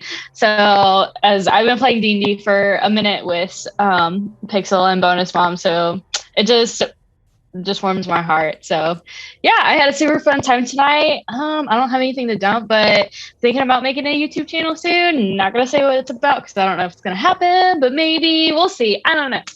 Cool. Excellent. Thank you. Well, as always, I am Pixel, and you can find me here, obviously, at Ages of Ainor, where I am the GM for 2 of our streams. We are currently doing the Siege of Castle Rend, which you have just watched. You obviously know how to find that. Next week, we will be doing Curse of Strahd, which is also in an extremely precarious situation. If you guys watched last week, it's wild. They're in the death house, and death is in the house. So definitely check that out. If you've missed it, you can find our YouTube channel where you can catch up if you would like to be current for our next adventures. If you have stumbled in here from TikTok or something, or some other way of finding us and don't sort of know, aren't caught up, all those past episodes go up on YouTube as soon as I can get them up there. So you can also find me at facebook.com/HammerMPixel, where I play video games and we sort of talk about the video games that I play, and that is a good time. And then also I help with the Bonus Mom videos and things like that. So thank you guys for hanging out with us. I guess we are going to go raid Firecrow. I don't know them, but their D&D campaign got one of our folks into D&D, so that's cool. We'll go ahead and raid that dude. Looks like they're playing Age of Darkness. I don't know anything about that game at all. So cool. Hope you guys enjoy that. And then, as always, I'm going to leave you with our final things. Thank you guys for hanging out for this absolutely silly thing that we do every Friday night. It truly means more than we can say that you guys are interested in our shenanigans and hanging out with us. As always, you can find us on Twitter and Facebook, as well as in our Discord if you're interested in becoming part of our little circle of folks who play TTRPGs and D&D.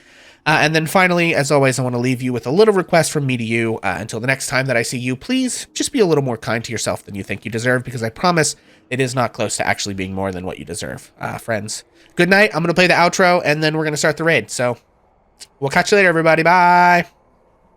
Let me tell a tale of a world where heroes walk among us, fighting through the darkness left by monsters and by selfish men.